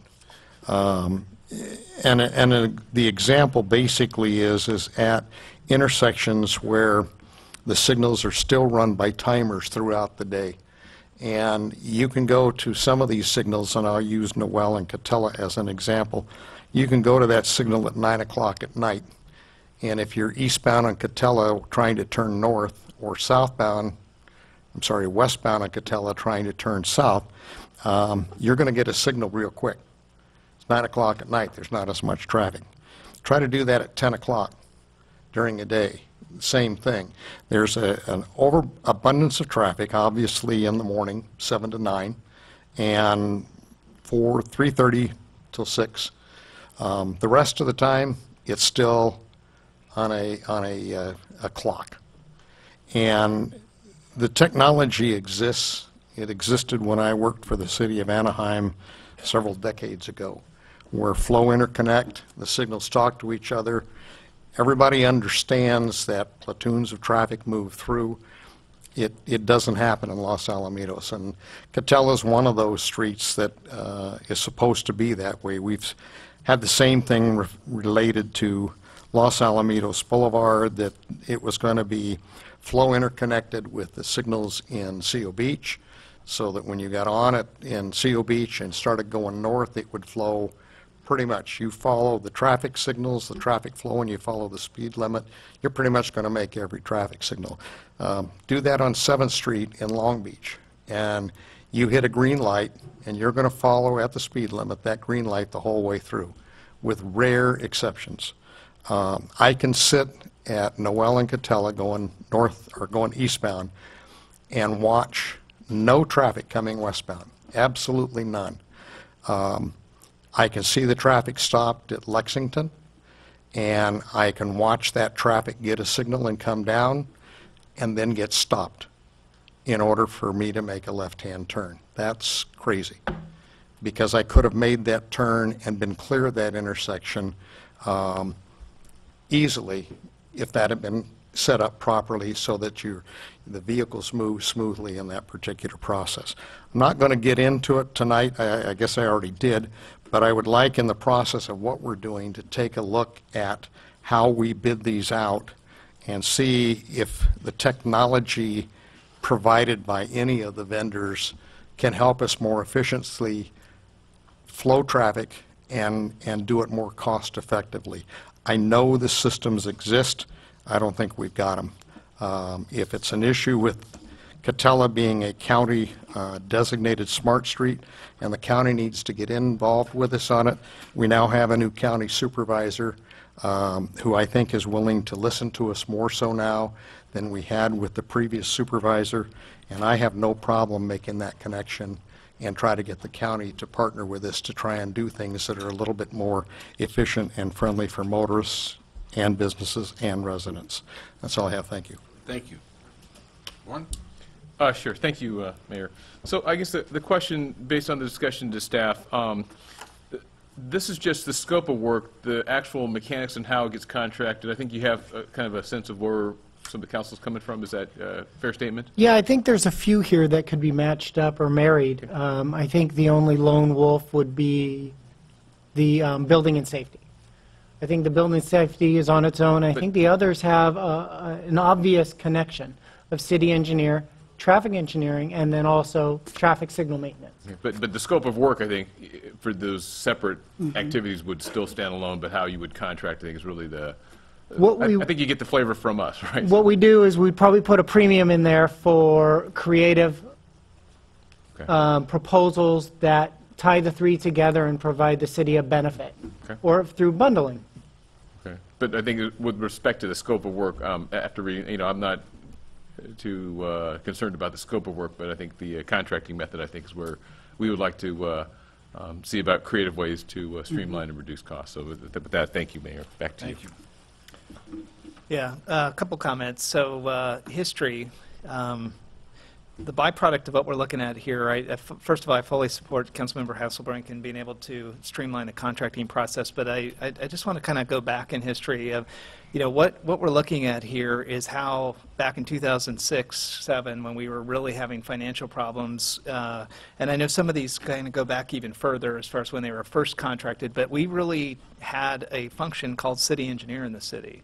And the city engineer did a lot of the coordination of this, and what we found is we needed to try and make this more of an outsource model. And so the body of all of these proposals and this potential areas of scope are in this category that fits underneath Stephen and is called outsourced type services.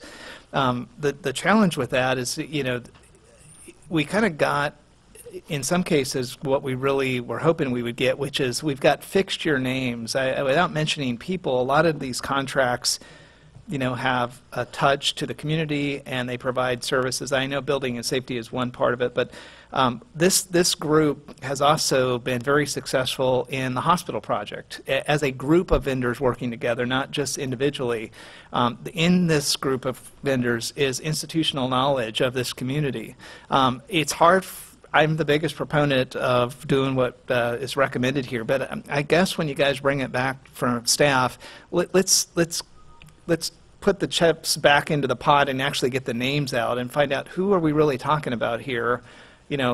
Signal stuff, I don't know who it is. Maybe it's just that we get a payment. We don't know really what's happening. But I don't know. I'm really, some of the stuff that I want to push for the next couple of years on the beautification and downtown stuff that we're going to talk about depends on this being stable, having institutional knowledge, being able to move on. And I'm not so focused on costs as I am on being able to get through this, and I don't want to have to train up a new company at the expense of a big project. So I want to balance that. It's the right thing to do. When we get into this, I think that it'd be interesting to get the aspect of what has this group of vendors really been able to maintain as a group, and the contracting in between these different services. I don't know if it's like a specialty proposal or something they put together. I mean, it's a menu of services that either aligns or doesn't, and they service it. So I'm glad to see we're bringing it forward. I will say I flinched a little bit just because I I see the bigger thing that I'm hoping that we can accomplish as a council, and I hope we can do this and make it really good, cost-effective. But look at the bigger picture. We saved a tremendous amount of money by having an outsourced model for these functions, and it may look kind of odd on the paper, but it really worked for us financially when we needed it. And again, for myself, I'll just keep an open mind when this thing comes forward. Thank you. Thank you. I'd like to see the bidding in a way that maybe component bidding, that people can bid on 1, 2, or 3, and then let us see where we are down the road and we can set it up. Steve and I talked about it. We can try to set it up to be flexible. I mean, depending on the feedback that you give us on the scope, if you're okay with the scope, we can, based on the direction tonight, develop the actual RFP with flexibility in it and build that in. So bundling it or individual, and then look at the options and bring it back to the council for recommendation from staff and then direction from the council. Okay. Do we have a motion to I'll move approval. Thank you, Dean. I'll second. Second. All in favor? Aye. Aye. No opposed? We'll go on to E. Can we, just a clarification, Stephen, on that one? I just want to clarify, you didn't approve tonight, you want us to bring this back, is that correct? With the terms on the RFP? Is that what we're hearing? No, just modify, I think just modify based on the direction that we received tonight. Yes. Okay. Develop the RFP based on that direction. So the scope of the thing is okay. It's Yeah, just making sure that we're not doing anything that you didn't agree to. Okay. Dean, I think how'd we you were like to just handle providing line him. E? On E, yes, thank you very much. If you'll recall back at the time that we started discussion on the budget back in May, actually earlier than May, we talked about items which were council expenses.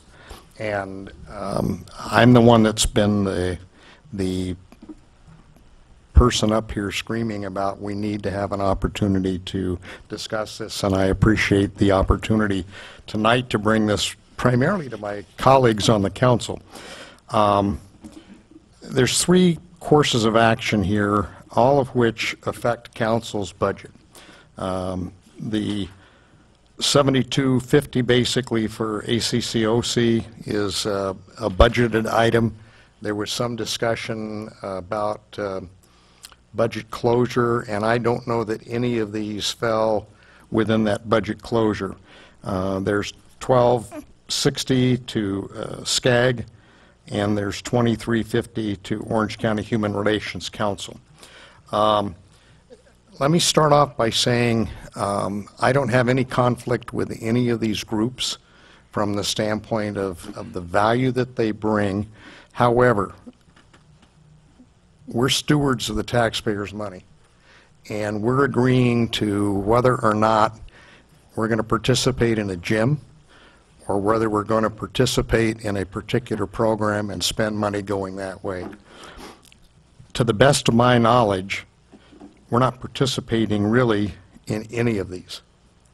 I've gone occasionally back when I was on council previously. We used to go to the ACCOC meetings. Their monthly meetings include a dinner fee of, I think it's $60. I'm amazed that they continue to tell us there's only 4 paid meetings a year, and that doesn't work out in my math. The dinner meetings have a dinner fee for them in addition to our dues. There's a number of functions and events that in order to attend have a money value to it. I've been to a number of the things where it's been free. If there's a fee involved, I don't feel comfortable in spending the taxpayers' money to go to those meetings. Majority of those meetings tend to be informational. I know colleagues on the council look at them as being networking opportunities. We have networking opportunities on the various boards and commissions that we attend. Let me deal with the Human Relations Commission, because I think that's the one we can deal with quickly here. Orange County Human Relations Council, there's no question but what there's a value to doing that. I question whether or not the city council should be charged for that membership. The services primarily come through the police department, and I asked for some clarity on that issue and was told that it's always been paid for by the council. Has historically and consistently be paid from the same account, and they don't think that it would be an advantage to moving it to the PD. City Council doesn't ask for the human relations services, whether there's a hate crime, whether there's a problem within the city. It comes from public safety. And I think the City Council paying for it is wrong. I think it should be charged to the police department. And that's going to be where my direction goes. I don't question the value of it, but I think it's improperly placed when the council's budget's being charged for it. On the Southern California Association of Governments, I served, and I believe Councilmember Edgar has served on regional councils. I served on a policy committee. It's a, for lack of a better word, it's a full-day commitment to serve on those committees when you go up to LA. There is some value. We have gotten some direct, tangible grants. I think Mr. Hassan mentioned that there was a $100,000 grant for the downtown project consideration. We've yet to do anything with that. But again, nobody on this council has expressed a desire to either serve on one of the policy commissions or committees down there or the regional council.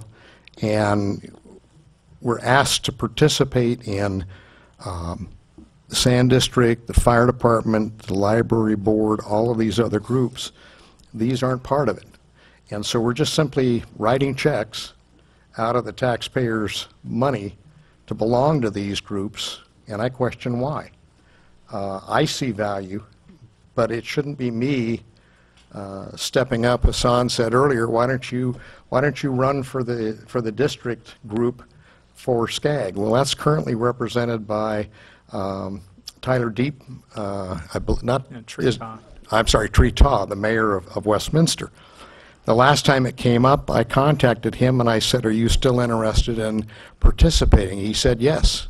So I didn't do anything because I didn't feel like I wanted to challenge somebody that was already in there. But I can't recall, having been on this council, ever getting anything from him about what goes on up there and how it relates to our city. And yet he represents Westminster, Stanton, Seal Beach, and Los Alamitos. So he goes to the meetings and we don't hear anything about it.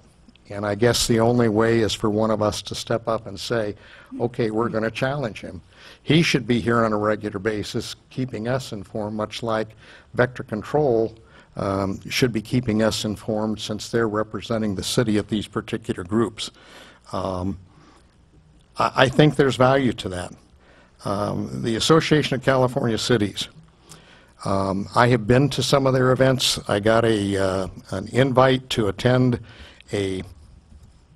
what I would consider an idea meeting from the mayor, she was mayor at that time, Swift, from Buena Park, about engaging the public.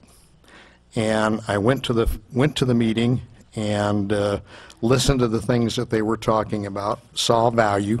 The meeting was run by a contracted, and I'm going to give you guys an opportunity to speak, was run by a contracted PR firm that, according to the sheet, is one of your affiliate members or a cabinet sponsor. And the next thing I know, I'm on a committee. I wasn't aware that it was a formation of a committee. They do provide lunch. It's a sandwich and a drink, and it's a working lunch in Orange. I did go to a second meeting, and I was not able to attend the third meeting, and I think there was a meeting scheduled this month, which I'm also not able to attend. But again, to the best of my knowledge, I'm the only one engaged in doing that from our council. So if we're going to commit to these groups, and in the case of ACCOC, we need to get something more from the standpoint of personal tangent type things and just simply a list that says these are benefits that they give. They're benefits if you want to take advantage of them. I'm a little concerned with ACCOC where they have a full page of affiliate members and then a group of cabinet members where they pay, in the case of Plobosky, almost $20,000 to be a cabinet sponsor. And in looking at the sheet, that means they're given a seat on the board. You've got MWD, which we don't deal with directly, but everybody, I think, has had an opportunity to take tours on the water district, and we've not been asked to do anything more than just go as an educational and informative thing. MWD pays them $500 as a cabinet sponsor, and I guess gets a seat on their board. There's a great deal of what I perceive to be conflict of interest. I've given each member of the council, we sent it out by mail, and I've given you a copy tonight of the staff report when this was discussed last January 2014 with the city of Cypress. There's questioned where ACCOC says that they're a 501c3 regulated by IRS, although they've yet to produce anything at that time. Now, I don't know whether they have, but that was one of the motivating factors. Questioning whether ACCOC is likely to be subject to the California Public Records Act. Again, these are legal issues that potentially could come back and haunt us as members. If we're not engaged, I guess it doesn't matter, but it seems like we're just adding money to the till for the services that they provide. I know the hub project that Lacey talked about is a good project, and you can go into that information hub and find all kinds of information, providing those that participate in that hub project feed it. And to the best of my knowledge, we don't have any staff people feeding it. We've explored it. I mean, it looks like a good product, but staff has been participating in, as Lacey had mentioned, the training primarily. That training that they instituted over this last year that's now free to all the members, we have been taking advantage of that at the staff level. So there is that opportunity. And there's no other place for the training. Well, that's free. It's free training, and it's available at all different levels of the organization. How many training sessions do you think staff has taken over the last year? It's just been a few. I mean, I went to one myself. I think Corey, you went, and his staff, and I think I went. We've gone to several of them over this past year. Worth $7,500 or $7,250? It's. I mean, the value I think that she put on the spreadsheet was $15,000 if you take advantage of all the training. We haven't done that, but there is that opportunity. But we're being asked to spend $7,250 of the taxpayers' money. Where do we get the return? How can we look a taxpayer in the face and say that was a valuable expense? That was a justifiable expense, particularly where we've condensed budgets in the past, we've had to cut back. The purpose for me bringing all of this up and talking about it is to get the rest of you to weigh in, give me some feedback, give us some feedback, and then let's talk about it, and is this something we really want to do? I have trouble with the ACCOC. The 1257 to SCAG, I don't have a problem with, but I think we should be getting return on that investment as well. I think somebody from the council should be participating, whether we run for the district, is it 20 or district 18? Whether we should have somebody up for 20 or not, or whether we call on Tyler Deep to make sure he's providing us with information if he's going. And I believe Hassan mentioned during the break, he's not even going. So what do we want to do? And I'll stop at that. Let you guys fill in. Yeah, let me just First of all, Councilmember Gross, thank you for bringing this forward, and it's always healthy to ask ourselves the question every year and any time like this to see if we're getting the value. For me, one of the objectives I've had of being on the council is we're the 34th or 5th smallest city in Orange County, but I think that what I really thought was important when I first got on the council was we need to engage regionally. And I don't know if it's just a long marathon, Dean, and like after 8 or 9 years, I'm not in it, like out there doing the regional stuff. But I will say that even the path for me personally to become chairman of the Orange County Sanitation District went through the ACC-type League of Cities networking that allowed me to meet the people. I probably don't do that as much as I should. I don't think that this is all about networking, though. It was about me learning to have a better appreciation of what happens in other cities and how can I learn to be a better council member. Even Councilmember Hasselbrink, to kind of focus a little bit, went on a trip to Sacramento to make sure that, kind of the boot camp, and I always looked at this as just a continuation. Marilyn Poe, who was Councilmember Jimsa at that time, mayor, she told me when I first got on, hey, Troy, if you really want to get something out of the council, go to those dinners once a month so that you can get to understand what your job is. Fast forward, I look at the sheet for ACCOC specifically, and I will tell you the Orange County Sanitation District joined ACCOC when I was the chair, and the reason for that is I had a really significant challenge as the chair. 4 years before I was the chair, I challenged the rate increase that had taken place, and 4 years later, when it had to come up again, they made me chair to have to deal with it. The challenge that I had, though, is I had to get 1.2 million taxpayers potentially to get on board through the city council, and to be quite honest, the board members of the 26 members of the Sand District were not enough to get the reach out and to go on the road to every council and try to not win them over to vote a certain way, but just to be able to make sure that we can advocate why we're looking at this and how important it is. And it was one of those where philosophically you don't want to raise rates because politically not good, but as a custodian of the taxpayer money, you have to sometimes do things that are very deliberate and thoughtful for 20, 50 years out, and they're faced with a dilemma. I went to the ACCOC at that time and said, I need help advocating across the county.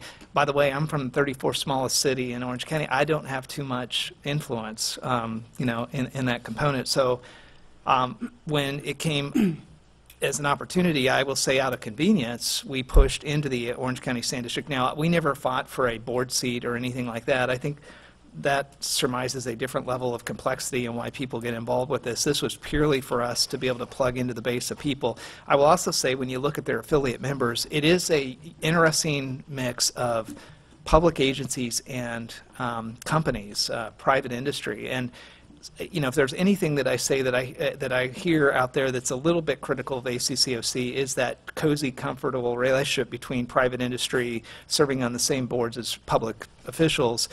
But again, I think we all do this for different reasons. And I will say, I looked at the sheet that was shown in the presentation on the hub and all this stuff and the cost. Wendy, our city clerk, when she first came to us 2 years ago, or maybe 5 years ago, when she said, hey, we want to grow a city clerk, in Wendy. Here's somebody that had a tremendous amount. We just got done doing a performance evaluation in the back room before this. The first thing we did is talk to Lacey and her group and said, can you plug us into somebody for some OJT or training to bring Wendy up to speed so that we can get some help? And some of us weren't completely on board at that time that Wendy would be able to get that help, and through that process, and there was a lot of other groups out there, but I would just say, as I remember it, this was a helpful thing. Dean, I don't disagree with you at all that we're not taking advantage of it. I'll take responsibility for myself and just say I don't have the time to get involved with SCAG. Hassan makes the business case, and it's sickening. Okay, for $1,700, we got $100,000. So what is that? A 90x ROI? Great job, but Hassan, we're not done. We need another. We definitely need more. And but again, 37th smallest, 36th smallest. District 20, and of that District 20 on SCAG, of the 4 or 5 cities, Stanton decided to go it alone and not pay. So they sit there and ride this thing. They don't get to vote on the SCAG selection. They're ex officio because they don't pay the fees. That may have changed since my day, but they do now? Okay, so, but at that time, part of the responsibility, and I will agree with this too, when I was a SCAG member, Marilyn Poe was a SCAG member, I know you were on policies, Sherry was on policies. When it came time for the regional transportation plan or the regional comprehensive plan, I would go to each city, go to the city council and say, look, this thing is coming up. And, you know, everybody look at you like, why are you here? But at least at that point, you know, you could check off, hey, I tried to advocate. We haven't gotten any sort of information. And Kevin, you know, I mean, definitely what would be helpful is if, you know, Westminster Mayor Treetaw, great guy. If he's our guy, that's our rep. Before that, I got to be honest with you, the attendance was pathetic. And Andy Kwok, who was Westminster City Council, and I'm sure had a lot of other stuff going on, but he was a bad attendee. And even then, we chose consciously, not just emotionally, but we didn't have the time to fight it and go and compete for that. Because, look, no, I got kicked off within my own city council when we were having those fun times in 2008-9 when I lost because I didn't have the votes to stand. I got voted off by my own council and lost at that point to Westminster. I still think it's a great thing. And I would say that, you know, if we don't have the involved, we've got to be regional, we got to be connected. If we are not able as a council to contribute into this, we've got a brand new council member with some enthusiasm, and Councilmember Hasselbrink, maybe there's an area of opportunity, but I will tell you, I learned a tremendous amount from this. The one that I don't have a lot of understanding, but I have in the past talked to Chief Mattern, was on the Orange County Human Relations. You know, you know, 2007, I challenged the trauma prevention program for $1,700 tip, and man, did I get a lot of hassle outside of that, because I thought, man, I'm going to go after that $1,700. I don't see the value. Well, we had a car crash off the Catella exit here and the 605 freeway, and the car caught fire, and there was a major tragedy that took place, and one of our police officers witnessed it, and the tip group was there to help pull the city staff through that. I think there's a lot of things in this seat we don't see that happens with that, and so I'm going to have to default to staff and say, hey, look, if there's something on that Human Relations Committee that we're not seeing, and at least one or two council members aren't there, then we should probably talk about that a little bit more. Again, I'm just giving the balance other side of this, but I'm glad that we're having the open discussion. I'd be very interested in where the other council members end up on this. Thank you. Okay, Shelley? Sure. I did do my research on these three organizations as well as a couple others that we're members of, and I tried to look at you know how City Council uses it as well as how staff uses these resources, because there is City Council involvement is a piece of all these organizations from what I'm learning. I'm asking a lot of why questions right now, so bear with me. You know, with most of these organizations, it does give us a larger voice on a county level and also a state level that we might not necessarily have, being the second smallest city in Orange County. But it does kind of combine us with larger cities, and as a group, we do have a larger voice, and we do get some more attention from that. The training for staff, the grants, just the synergy when you go to these networking that you create with, you get to know other city officials, and you like to do business with people that you like and you know. I've attended an ACCOC event a couple months ago before I was even in office. I'm going to one in a couple of weeks. Maybe I'm the newbie and I'm trying to learn everything I can, but you know, I'm going to take advantage of all the resources that I have. I agree with Mayor Pro Tem Edgar. The only one that I do come in question with, and I would default to staff, is the Orange County Human Relations Council. I didn't see any involvement or opportunity for involvement at a council level. It doesn't sound like staff uses it a lot, but I would like to default to them on that.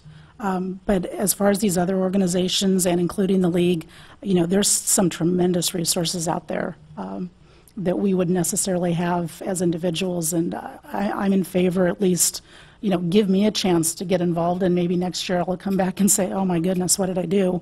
But at least right now, you know, I'm excited, and I have a lot to learn, and I think we all have a lot to learn as we move forward, and I would be in favor of keeping all of the memberships. Thank you. We're hoping you don't say, oh my gosh, what did I do after this meeting?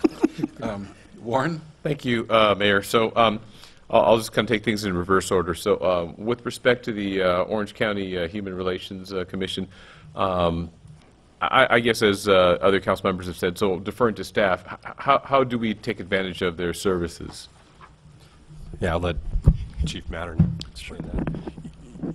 You know, from my perspective, you know, the Orange County Human Relations has been involved in collecting data, looking at trends involving hate crimes. But from the police department's point of view, I don't have any significant partiality to the services that they offer the police department. I think their real value is what they offer community members when it comes to offering their service for, you know, human relations, sensitive issues, and conflicts. You know, going back since I've been chief, you know, for the almost past 8 years, the one time that I can remember having direct involvement with them is when they offered to mediate a meeting that they initiated. We didn't initiate it, they did, after a community member contacted them about a hate crime incident that we investigated, and there was some issue, there was a lot of community concern, there was some media attention, and so I think there was a question as to whether the police department was doing enough. So the Human Relations Commission took it upon themselves to initiate a meeting where they invited us, they invited community members, they invited the victim to get together and talk about you know, what was going on with that case. Other than that, and then the collecting data and looking at hate crime trends, we really haven't had any direct involvement over the last several years. And so I think the commission is put in place by the Board of Supervisors, and they already receives, I would imagine, some funding. In the other organizations, there is some, I guess, a component where we as the electeds or a representative from our city would be a member of that board or a voting member, such as what SCAG has said. I've been out to the desert twice to go vote based on what we decided over here. So there is a component that we have of that. So with respect to the Orange County Human Relations, I don't know that we have that that participation, and maybe that's something that we can you know, find out more. Do they have an annual type conference? Do they at least solicit some kind of input from all the member municipalities and cities? I do know I did happen to run into Mr. Inouye, and he did ask me if I'd be interested in serving on the commission, but at the time I probably wasn't ready to commit to that. But anyways, that one I would question. You know, again, I understand some of the value. I'm not sure how the due structure came about, so at this time I would be kind of conducive to tabling that until we can investigate a little bit more and see.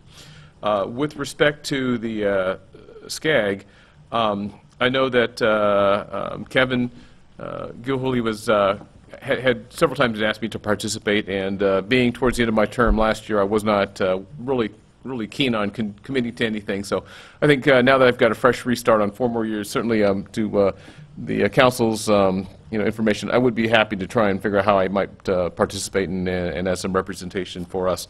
And then with respect to Mayor Ta, I will probably see him this Friday or Thursday at the Fire Authority meeting. I certainly can start a dialogue with him and see. And then I do want to point out former Mayor Leroy Mills.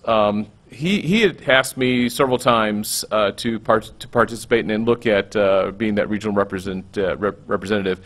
And at the time, I had a full plate. I was not able to really seriously consider it. But I do want to thank you, Leroy, for encouraging me. It certainly has been on my mind, and I will look at see what I can do. But of course, it's a work schedule. I think they meet during the day, and I have to see what my work schedule looks like. But I would be supportive of continuing the SCAG representation. Now, with the ACCOC, I was there as the council-appointed rep to the Orange County League of Cities, and then that split had happened and the dissolution of the Orange County funded chapter, the way it was constructed. So I remember the sort of the genesis of ACCOC. And I think much like anything we belong to where we're we might be small, we might have some limited participation. I think the strength of the organization is in the numbers of members that they have, which gives them the advocacy up at Sacramento. I believe that was kind of the vision of what ACCOC had started, because I think there was some level of dissatisfaction with the League of Cities as an advocate for our viewpoints, our needs. But with all that said, I really don't know where that benefit has come, has come full circle back for us. That one I do not really have a fix on. So this one I'm on the fence. I'll see where the council is. But right now, I do understand the need. We're shaving off crossing guards, for Christ's sake. So I mean, this is money that could pay for 1/3 of or 1/4 of a crossing guard. So we have to kind of keep that in mind as we squeezed and scrimped and scraped. And I know things are tight, and this one I'll have to kind of think about as I hear any other inputs. But with that, back to you, Mayor. Thank you. Thank you. I've been a little more active with the ACCOC. I've been a regular attendee at Friday meetings and was a member of the Pension Reform Subcommittee. I do think it's important that we keep our regional ties open. It was reminded today that I've eaten 3 meals in 3 different cities today, so it's, it doesn't take too much effort to be touched by our neighbors. And I think that ACCOC does keep that open for us. I agree with Dina. We actually need to, as a council, do more. We need to set out a plan of how to take advantage of the money we are spending, and hopefully we will do that. I was surprised, the lady from the Orange County Human Relations, that there were 20 cases involving Los Alamitos residents last year. Brett, but I also agree with Warren there that I'd like to table that one myself and just get a little more information. I mean, I don't want to beat it to death for $2,300. Yeah, we could bring it forward during the budget process too. We can do some additional resource, talk to our representative, Becky, that gave the presentation, bring that back to you. Okay. And then SCAG, I think we need to do more within ourselves, but it is an important agency, and I would support them. So, any motions? Let me weigh back in one more time. Okay. Has the dues to the Human Relations Commission been paid?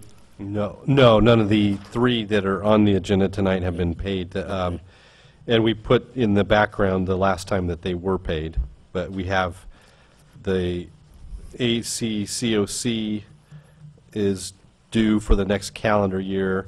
That's that $7,249. The $1,257 is the SCAG dues. That's for this fiscal year. That's actually overdue at this point. And the Orange County Human Relations Council, we paid that last March 2014 for this fiscal year. So we're paid for this fiscal year, but we're going to get an invoice for the 15-16 fiscal year in March of this year. That's the $2,350. And are all 3 of these budgeted? Yes, they are. Okay. If I can go back again, I have no qualms with what the Human Relations Council does and the benefit. I have a question of whether it's rightfully up to the council to pay those dues or someone else in the city. And so I'll make a motion to table the Human Relations amount to allow staff to do a better research, to find the right source of funding for that group within the city. If I got a second. I'll second that. Okay. I need clarification before we vote, please. Okay. So let's talk about that for reallocation of the money. I mean, isn't it the same whether we pay for it out of the council budget or the different area pays for it? I'm not sure I understand the significance of the clarification. Yeah, it's the same. It's coming out of the general fund, whether it's out of the police department's budget or out of the council budget. It's general fund money. Yeah, so to me, it's just a color of money issue. Dean, maybe I'm not understanding the significance. The concern that I have is we've got, right now, about $13,000, $14,000 worth of dues money that we're being asked to pay for. And there's no clarity from the standpoint of human relations, whether it's a council function or a different department. I realize the discussion has been to table, let staff come back and perhaps re-justify it. I do not like it being part of the council's obligation to do if the council's not involved. If the council's not involved, it's up to the city manager and other departments to justify doing it. So just one other clarification. Back 5 years ago when we restructured the budget and we wanted to try to pull costs into the right departments, I mean, it was just really a discretionary decision to move association memberships into council just as a principle. Is there a budget issue? I mean, we could decide right now, we pay this, and we decide in the budget workshop that we're going to bookkeep it in a different area of the general fund or in a special fund or wherever it would need to be accounted for. I'd be supportive of that, and it could be handled in the ad hoc. I guess what I'm trying to get around is, do we have support in general to pay the bill? And does your motion address that? I think you're saying let's just wait and wait for the budget process to find out where to book it. I think my direction was to give it back to staff for further evaluation and determination of where it's best paid from. And if I could interject, I'd actually like to be more in favor of just tabling it to do some research if we even want to be members, regardless of the pot that the money comes out of. But it doesn't even make sense as a city to be members of before we even use time to figure out what bucket it comes out of. It's really two discussions, yeah. I mean, the first question is, does the council want to continue on as a member? That's the key question, I think. And then the funding piece can be explored. I mean, if we bring back the additional resource and the council wants to continue, then we can talk about where to pay for it during the budget. So I guess if they were talking $2,300, is it even worth a discussion? I mean, cut it or keep it. But I mean, let's cut it then and just come back at the budget and see if we want to keep it or something. I just don't know how much effort we want to spend for $2,300. I guess that's my point. And if it's just moving it between pockets, then it really doesn't make sense. But I'll go with where I'll vote my conscience when it comes if the motion goes through. So, Dean, would you like to restate your motion? City Clerk. To give it back to staff for further evaluation and determination of the funding for the membership in Orange County Human Relations. And my understanding is it's paid for currently. We're expecting March, April to get another invoice. Yes, correct. So this one is not as critical from the standpoint of time, and staff can somewhat evaluate it. Okay. I'm not convinced it's ours. Okay, we have a second. So, all in favor? Aye. Aye. All opposed? No. No. I'm sorry? No. No, 3-2, okay. Motion passes 3-2. Okay, in terms of SCAG, my understanding also that SCAG includes OCOG, is that correct? No, OCOG has already been paid for this fiscal year. Okay, but it's Separate. not tied to OCOG? It is not. Okay. So I'll go ahead and make a motion on that one. I move that we continue our participation with SCAG and authorize the payment of the, was it $1,257? I'll second. Okay, all in favor? Aye. Aye. Opposed? None? With respect to the ACCOC dues, I'm going to make a motion that we do not renew. Second? No second? Substitute I'll make a motion another that we accept the recommendation, or that we go and renew the fees for ACCOC. I'll second that. Second. All in favor? Aye. Opposed? No. No. Okay, so it passes 3-2. Okay, well, thank you.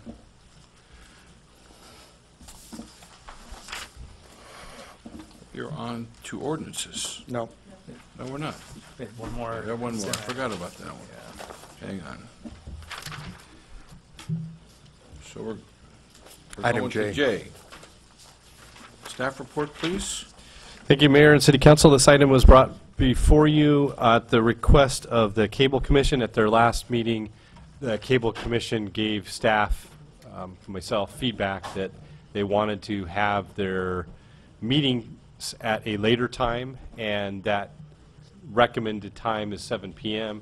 And we also discussed, even the meeting before, what the best day would be. We didn't want to conflict with any other regularly scheduled commission meetings, and so the determination was made and the recommendation made for Tuesday, the first Tuesday of the month at 7 p.m. And based on the resolution that was previously adopted by council, the dates that were previously set were every other month at 7 p.m.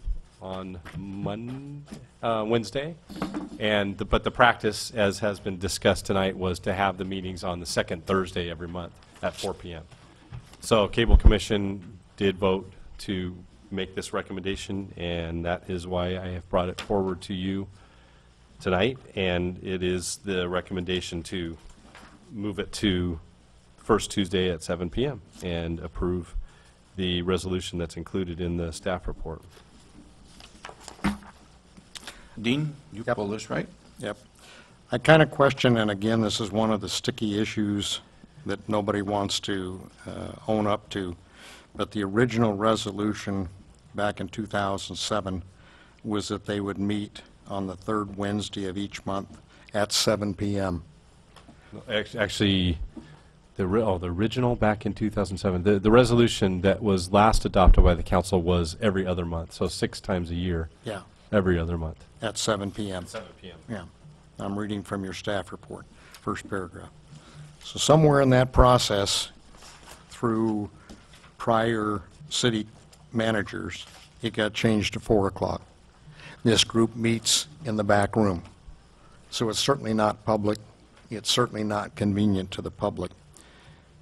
I discussed via email on this with the city manager about perhaps considering postponing this until a new manager, or whatever it was that we went out to an RFP were, so that it didn't conflict with whatever direction we're going.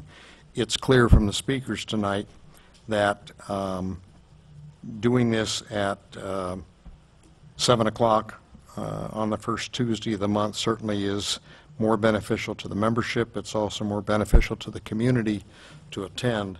I still think we're kicking a can around because the original intent in forming this commission, meeting on a bi-monthly basis, albeit the commission has in their mind lots to do. There's question on what they can do relative to the PEG fees, being able to purchase equipment and direction. But I'm willing to make the motion to go ahead and approve staff recommendation to switch the meetings to the first Tuesday at 7 p.m. here in the council chamber so that there's no concern from the standpoint of the public that these are not public. Yeah, and that was also part of the discussion of the Cable Commission, where to have the meeting. I mean, it's posted in the council chambers, and so I explained to them, we can have the meeting out here at the dais. It's just been the practice to have it in the back room. They want to move it out here, so it'll either be at the dais or more likely we'll set up a table out here and have it out in the open part of the council chambers. It's still open. It's open to the public. The door's open. The door's open to the public. It's just been held at 4 o'clock in the back room. I'll second that motion. Okay. All in favor? What's the motion again? To move to 7 o'clock. Okay. And is the moving to 7 o'clock, does that also include monthly meetings or sticking to the bi-monthly? Yeah. Okay. Okay, we're Tuesday clear? of the month. Yes. So all in favor? Aye. Aye. Opposed? So moved. Now we can get to ordinances. Item 10 is a consideration of an urgency ordinance adopting a citywide moratorium on the establishment, expansion, intensification, or relocation of new and existing massage establishments and massage practitioners. Thank you, Mr. Mayor and City Council, and our Community Development and Public Works Director, Stephen Mendoza, will do the staff report on this item. Thank you, Council and Mayor and members of the Council. Due to recent changes in state law regarding massage establishments in the state of California, staff's recommending enacting a 45-day moratorium on new massage establishments in the city, giving staff a cooling off time to where we can work with the city attorney and the planning commission to draft appropriate ordinances that help recognize these new laws. You may remember about 4 years ago, state law changed. We had to draft a new ordinance to recognize that state law. Well, now state law has changed again. We have to draft a new ordinance to recognize this state law and to make sure we're abiding by this state law in our codes and our practices. A 45-day moratorium can be extended. We would have to bring that back to you at a later date, but right now we're only asking for 45 days to allow staff, the city attorney, and the planning commission to work through the issues and bring back an ordinance that is acceptable to the city council. As you may or may not know, in September of 2014, the governor signed AB 1147 into law. That took effect on January 1st. There's still some ambiguities about the scope of regulation that cities will have over massage establishments, but it is clear that we will again gain the authority to have massage establishments go through a conditional use permit process. Right now our code is silent. Well, our code doesn't have that in it. We want to add it to the code and make sure our code is not discriminating against the freedom of expression allowed through massage. There are some negative secondary effects by massage ordinances in our city. We have seen a number of cases in our city that our planning department and our code enforcement department has enacted regarding licensing, and so we want to make sure that we're keeping them in line with our code, and some tighter laws would help us do that.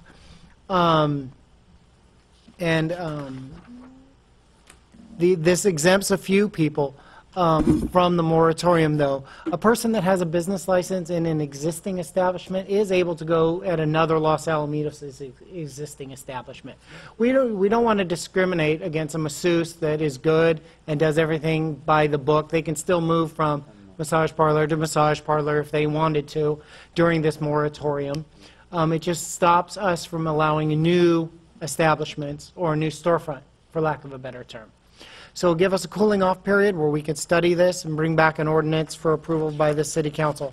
One of our main concerns is the secondary effects happening in other cities. Other cities are renewing their ordinances and amending their ordinances, and the concern is that the people in those cities may seek out our city because we don't have the ordinances with the same teeth. So we want to make sure that we are on equal footing with our neighboring cities, so we have that 45-day period of a moratorium to do that. And with that, this is an urgency ordinance. It would take a 4/5 vote, I believe, for approval, and with that, I'll turn that over back to the City Council. Any comments? I just had one clarification. Does the moratorium affect just strictly massage establishments, or does it affect chiropractors that have a massage element to it, or nail salons that have a massage element to it? Those are real popular. A pedicurist that goes from the toes to the knees doesn't have to have a massage license. And also there's a segment in this ordinance that you're approving tonight that exempts those physical therapists and chiropractor employee-related masseuses. Okay. I'll move approval on the staff Can I just make it clear on the time period, too? So this is 45 days. Because I believe Councilmember Edgar, I said a different time. So it's 45 days, and then it can be extended, right, as the city attorney says, all the way up to... It can be extended 10 months, 15 days the first time. If necessary and findings are made, it could be extended an additional year at the end of that 10 months and 15 days. But hopefully we'll be able to have an ordinance within the first extension period. Thank you. Your question? Yeah, I do.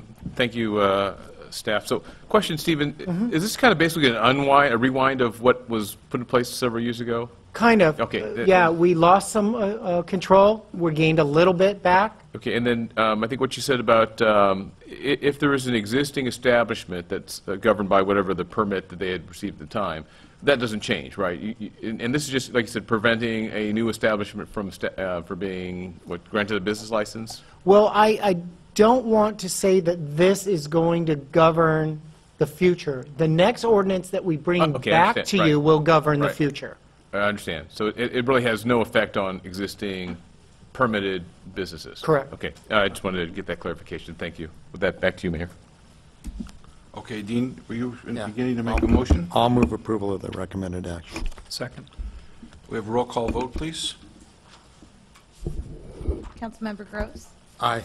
Councilmember Hasselbrink. Aye. Councilmember Kusamoto. Aye. Mayor Pro Tem Edgar. Aye. Mayor Murphy. Aye. Okay.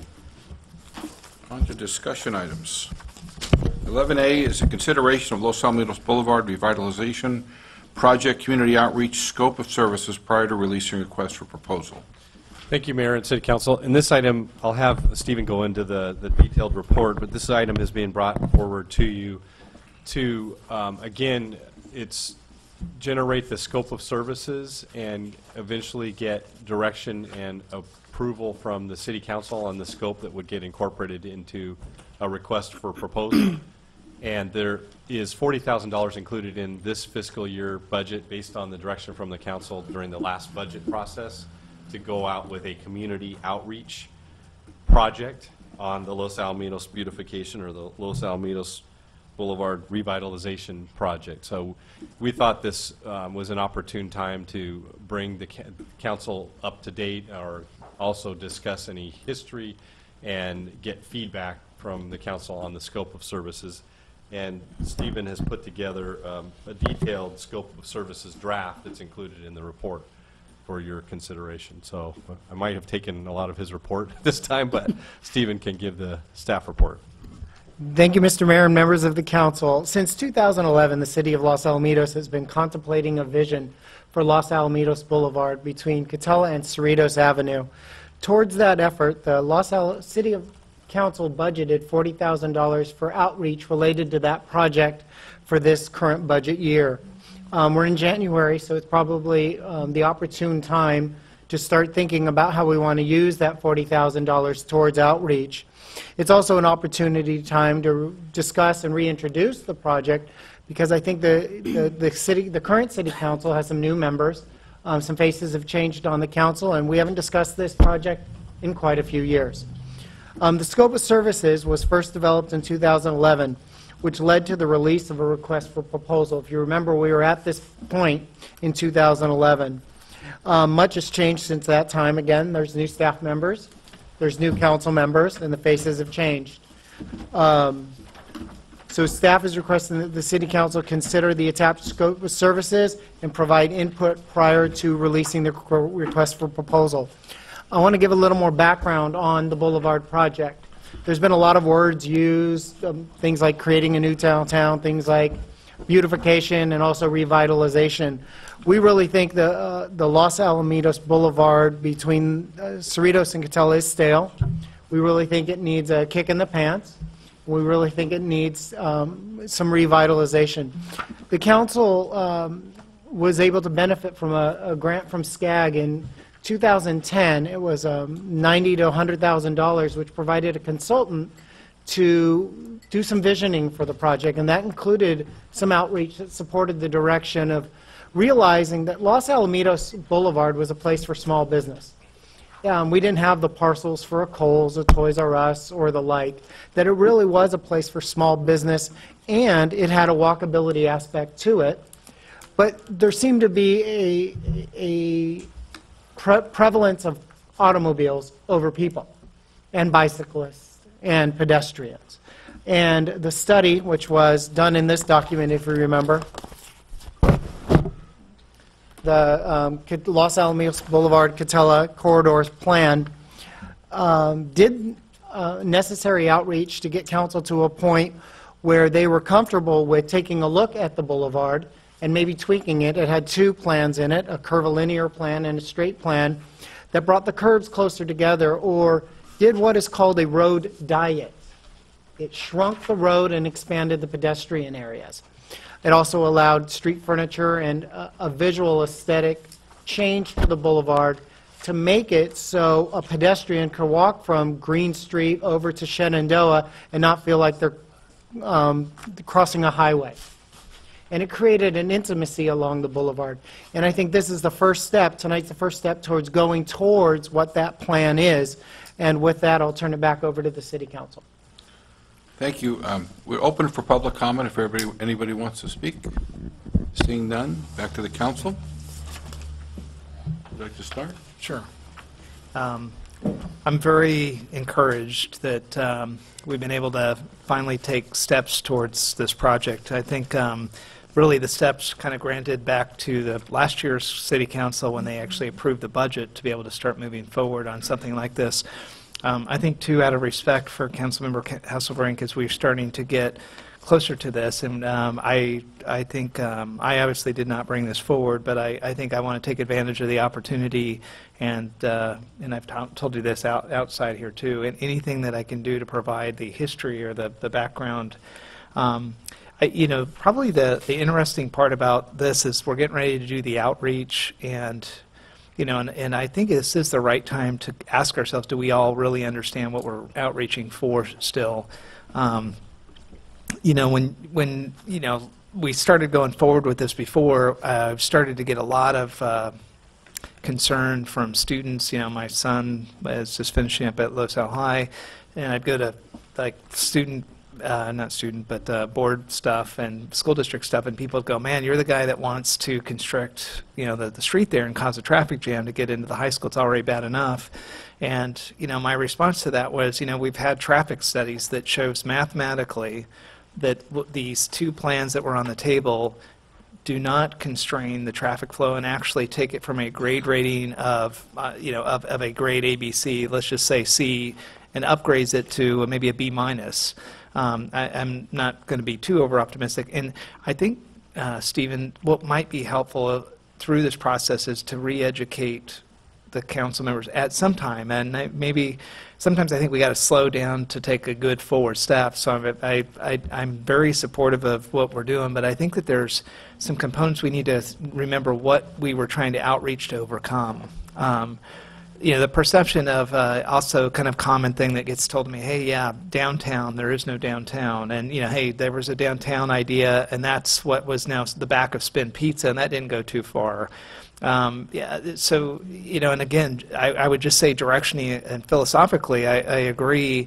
I cannot envision a downtown, like a true downtown, or a Belmont Shore, or anything like that. But it's got to start somewhere. And so I think that the council, what we've really tried to do in the past is to look at what can the city do to prompt a new vision. And the part we can take responsibility for directly is the infrastructure that's laid out on Los Al Boulevard, and start with trying to provide an environment that actually encourages the businesses and the economy there to flourish. We have a couple of projects. The second phase of the hospital project, which has money into it, has to do with traffic flow, which potentially, down the road, especially at the corner at Los Al, there'll be different things that are going to be happening that we need to start to kind of reorient ourselves to what we were trying to do. And I think I surrendered myself to say maybe not downtown, maybe it is revitalization, and it's Stephen, you keep saying stale, and I think now just to be a little snarky, I think it's sad when you can go right up to Hawaiian Gardens and see that they are actually more beautified than Los Al is. We're slipping fast. And I mean, just as a minimum, look, they didn't do anything unique. They didn't bring in any really unique businesses.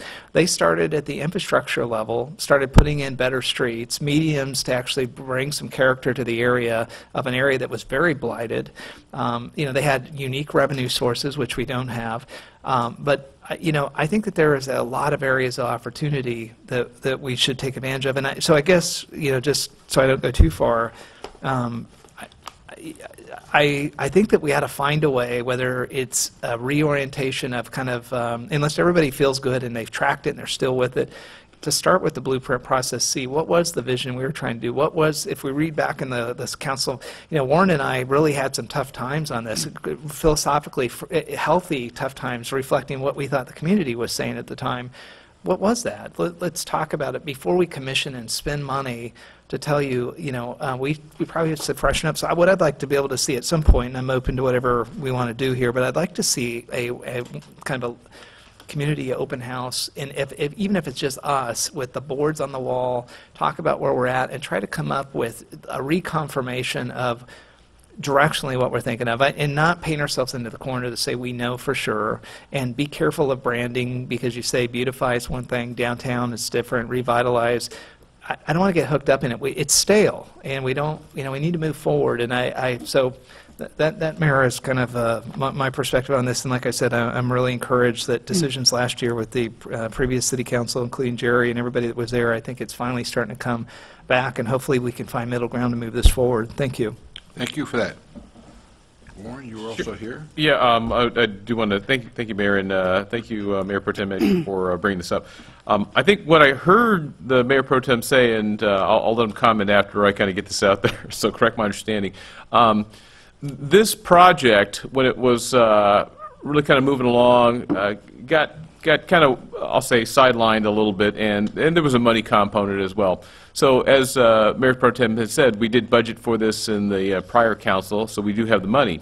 Now, the outreach, I think, looking at the elements of the scope of service, this is something we've seen before, but I do like, I think, what Troy had said, and I think it's maybe the scope of service, I don't think has changed from what was there before, but I think take that step back, recalibrate, let the community weigh in, and I think we've gone through at least one potential project over there on the old car lot, and that was kind of going to be kind of interesting. So I think there opens up a possibility that I think with the Compass Blueprint and input from the community and what we really want on that boulevard, I think it is wise to do a workshop and then reconfirm the scope of services. So with that, Councilman or Mayor Pro Tem Edgar, is that kind of what you're saying? Let's take a step back, but not too far a step back. I think we want to kind of move this forward, but use this opportunity to let the public weigh in on that. With that, I'll yield back to you. Thank you. And were you advocating for a casino? I'm sorry. Were you advocating for a casino? No. I'm not going to comment on that You one. say that with a straight face. You said they have a better source of income. Yeah. You do. Your comments, please. Yeah, Edgar wants the casino, so let's get that clear. You got that, Shelley? Yeah. Yeah, thank you. There you go. Thank you. See, she listens. She's taking good Yeah. notes. The value of this, unfortunately, we've had the experience, I think, in the past, not only on this, but several other situations that have occurred where somehow we opened the barn door and the horse escaped, and we were kind of caught trying to corral the horse and get him back in. And this one came up, and it was, oh, you're going to do this? Do you have any idea how many cars are going to be affected by this? You want to narrow it down to only 2 lanes? Well, there's only 2 lanes right now, and there's a lot of open space on the side. I agree that I think we need to kind of as within house here, refocus on where we're headed and what kind of thing we see, and then take it out to the community in a rollout type of a situation that this scope would affect. I do have some concerns on the very first page of the staff report that I made note on. You're talking about outreach meetings, 2 for residential areas, supplemented with parent outreach, 4 meetings with the school district and the PTA to secure parental involvement, and 1 business meeting. And I think one of the concerns that I have is the school district needs to be included, but perhaps more so from a board level, and this might be an opportunity for us to build some fences, mend some fences with the school board moving forward, that we have some type of a buy-in with them. The the main school that's affected by this, obviously, the high school. And I know the Traffic Commission just recently finished a traffic study for that area, and there was talk about how we can improve the intersection at Cerritos, which could very well be a part of this particular project in moving forward. I don't want to overemphasize or put credit on that the school district is a main factor in this, where you're saying 4 meetings with the district and the PTA. I really think it's the district. I think it's the businesses that are along that boulevard and the property owners that we need to somehow get engaged and get stimulated in the process, that if we have the ability to improve that segment of Los Al Boulevard to be more walkable, to be more business friendly, how much are they willing to come forward and meet us and do things? I walk that a lot up and down the boulevard, particularly in that section because I live over there. And we've got a shop that's on the west side of the boulevard that's a optometrist or an eyeglass, and they, every season of the year, they change, and they've got music playing outside, and right now it's surfboards and Dick Dale and the Deltones or the Beach Boys or something playing.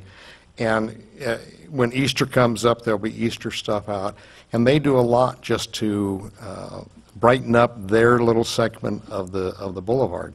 And I think the other businesses along there would be encouraged to do the same if there were things that we could do. The little houses and boutiques that are right there at Sausalito and the boulevard could benefit enormously by this. And the idea of perhaps some other type of parking, we want to do it, and we want to do it right. And so I think I support Mayor Pro Tem Egger's point to let's make sure we all understand where we are, because it's been a couple years since this was rolled out. I wasn't on the council at that time either. And so I don't want to let the horse escape this time before we're ready to take it out into the pasture and let everybody look at it and give us feedback. So my only input on the staff report was I think we got too many outreach meetings with the school district and PTAs based on that particular area. So thank you. Thank you. Shelley? Thank you, Mayor. I'm excited about this. Sitting as a resident, I've heard about this for a long time, and I tend to be a little Los Al snob and like to stay in our zip code if we can, and I just think this gives us a great opportunity to see that come to fruition. I think as we move forward with the community outreach, we need to do a very good job in branding. The word downtown scares me. It brings traffic, it brings crime, it brings smog, it brings whatever stereotypes you want to. I don't like the word downtown, especially for our city. Revitalization, it depends on, do you like flowers, do you like medians, what's revitalized to you? Some people don't like revitalization at ever. Let's just stick with tradition. I do like the idea of a gathering spots for residents and businesses. It supports our theme to buy small, stay local. You know, and we have the unique opportunity. Right now, we're getting ready to roll out a new updated general plan. This is going right along that theme, and I just think it's exciting, and we just need to make sure that we communicate properly to our residents and businesses, which are the main stakeholders. The school district is definitely a stakeholder, but there's going to be traffic on Los Al, whether it's pretty or not. That just is. So yes, their input is extremely important, but this is really to support our residents and our businesses. So moving forward, I just want to make sure that we keep those themes really out there. Thank you. Personally, I thought the mix of the meetings was somewhat off, especially only having one business meeting. You know, we are affecting their livelihoods, and I think we need to get buy-in there for various reasons. Dean was right. I think that from the audience, when this was introduced, the council lost control of it right away. The narrative was headed that way, and it just took a right turn and really never came back. Even the the number of lanes in the street could not even be decided upon at that point, and it just seemed like the real issues never even got addressed. Unfortunately, our city, we're surrounded by newer, more modern facilities on virtually every direction. We do need to modernize, and I agree with Shelley, the branding name is important. Street beautification, to me, is a good starting point. That at least we modernize our streets with the ideas that the merchants are going to follow, and that's why I think it's so important that the merchants buy in, and the property owners, that if we only get the streets done, that's going to add something, but it's not going to complete the package. I think we need to look at the mix or add to the mix to get those businesses involved. That's all I have for now. Do we have any motion? Yeah, I would like to make a motion supporting the staff recommendation, but probably adding a step to do an alignment with the City Council and potential the community as an interim step to reconfirm our commitment to this project. And the only thing I guess I would add in that motion that's not very clear is the financing part eventually does become a problem. We're also trying to deal with the City Hall and the movement of City Hall, and something that we've been talking about as a parallel is how would we ever fund this and other stuff, and so you start adding up and the price tag's pretty big. I think that we need to talk about one of the challenges that the city has, and the reason why I've been really supportive to try to do this is we need to change the revenue line, and I agree with Rich, it's not going to change just by changing streets. But we don't have the money to do it as a comprehensive package, so we need to get some sort of an idea of how do we package something where we potentially are looking at the base, potential space on the base for City Hall, if that ever does come. We need to be looking at all of these pieces on the table at the same time, and then asking the community through this about financing. What if it took 25 years and we put away $1 million a year in our capital improvement plan and hope that we have it, and so this is a vision for 25. Do you take a play out of the playbook for the city or for the school district, Measure K, $100 million, one injection? I'm not suggesting a dollar value at all, Shelley, but I'm just saying that it happened, and I'm watching the revitalization of the school district, with no real revenue business case impact, and so I guess I'm interested in the business case of this, but I want to be looking at a bigger picture of really, can we do something? What is the duration? What's the revenue line change? Is the slope get better, stay the same? Because this project won't be thought through if we can't talk about the financing. Then it continues to be the pipe dream. And with that, we need to talk about the bigger vision of really what is it? It's more than street alignment. Then what is it that makes the businesses and the merchants want to be a part of it? I would just like to go in there. So again, a long explanation for add a financial component to that workshop so we can talk a little bit about it and make sure that we're talking about some of the ad hoc work that we're doing on Dean's Thing with City Hall. That's my motion. That's a long motion. That is a long one. I'll second it, but what are we talking about? The dream and pipeline pointing at me. The agreement pipeline? No, yeah. Do you want to hear the motion again? No, I guess. Okay. I'll do it. We're trying to get done by 10 o'clock. Yeah. Okay, we have the motion.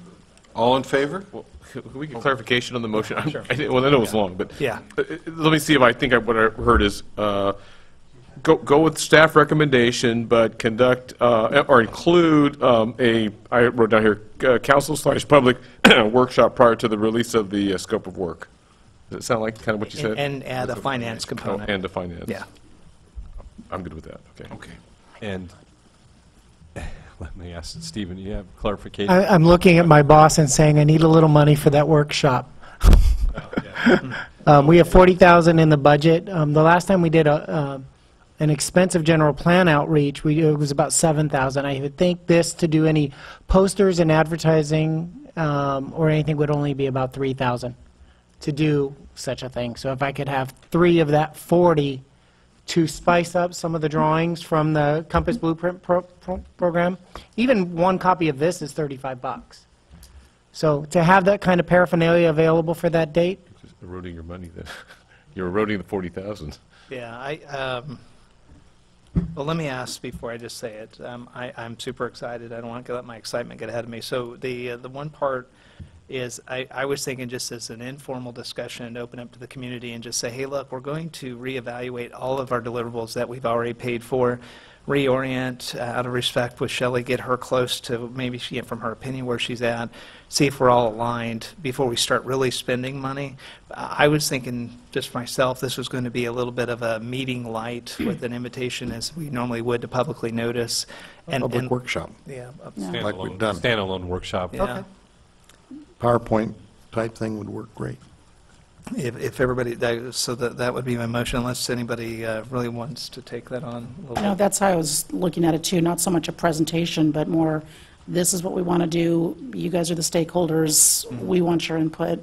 We're nowhere near a presentation per se. I don't even know that I think we do a public workshop, but I don't think we're looking for their input yet. Once we do the RFP and get that assigned, then we're going to go out with the boards and stuff and try to get the public engagement and input. But why not get their early input? We're going to get it anyway, whether we get it on a text or an email. I mean, why not just throw it out there and say we're in the very early stages of planning, and what are your hot buttons? We probably already know them, but at least that's how we engage them, is to ask them. Well, I think that's kind of, and I don't want to debate it further, I think that's kind of where this got away from us the first time, is that it got out without pure thinking, and immediately all of the drivers and the school people said no. Not, let's look more, no. And I don't want to get to the no until we really have an idea of what we can do and how it can benefit, and we're not going to necessarily know that until we do these scoping meetings. Right, but in a workshop, instead of asking a yes or a no, we're asking a what or a how. I don't know, now we're getting down to semantics, but it's not, this is going to happen. We don't exactly know how it's going to look. It's going to happen. We would like the stakeholders, some involvement. We can try it. Right. I mean, it's not saying, if you tell us no, then we're just going to table this and we're going to move on. I don't see that happening either. It's going to happen. That's what happened the last time. That's why I don't want to get caught into that at this point, so. So maybe we take a little bit of the 40,000 and advertise it. I mean, we could have it as a standalone workshop, and we could put an ad in the newspaper, and I'm sure get free press as well in terms of publication. But is that what the council, would you want us to make a little bit more of an outreach for this meeting itself, so that it's a low-cost presentation, but we're at least putting an ad out there? Anytime we do a workshop, public's welcome to come and weigh in. Right. Yeah. I would think that's sufficient, just publicly notice through the normal process, but I'll defer to the maker of the motion. Yeah, go ahead. I would just like that. I think that a couple $1,000s that stops us from spending 40, might be well spent at this point to, I mean, if it's a complete no from every element of the community, we're going to have to back off. We've spent 2, not to spend 40. So let me just, I don't think this is a binary yes/no. This is it's a selfish, the fact that we're going to conduct a public meeting means the public's invited, period. And we're going to have the room set up with the Compass Blueprint stuff of the past. I don't think it's any more fancier than that. It's just a reconfirmation of the Pledge of Allegiance to the project one way or the other. And even the most vocal people coming in saying no, that wasn't the purpose of the meeting. It's, do we really understand what we were asking for? It's just a touch-up before we actually really do spend money. Yeah.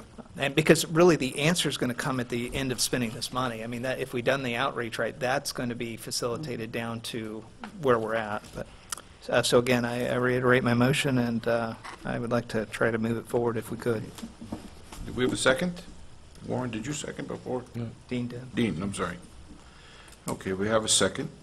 We're still on board, Dean? Mm-hmm. Okay. All in favor? Aye. Aye. Opposed? Okay, so it passes 5-0. We will go to 11B.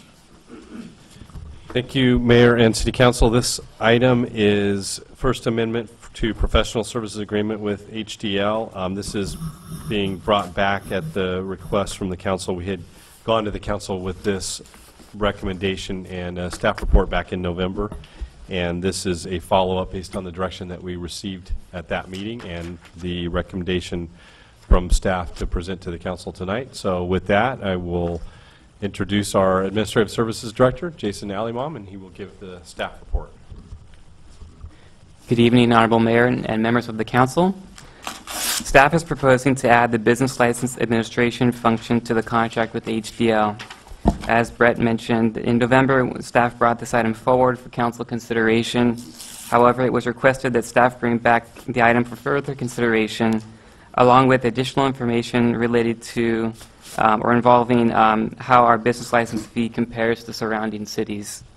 Staff surveyed the surrounding cities and found that the city's average business license tax is not the highest or the lowest, but is in line with the surrounding cities, with an average tax of $264 per business.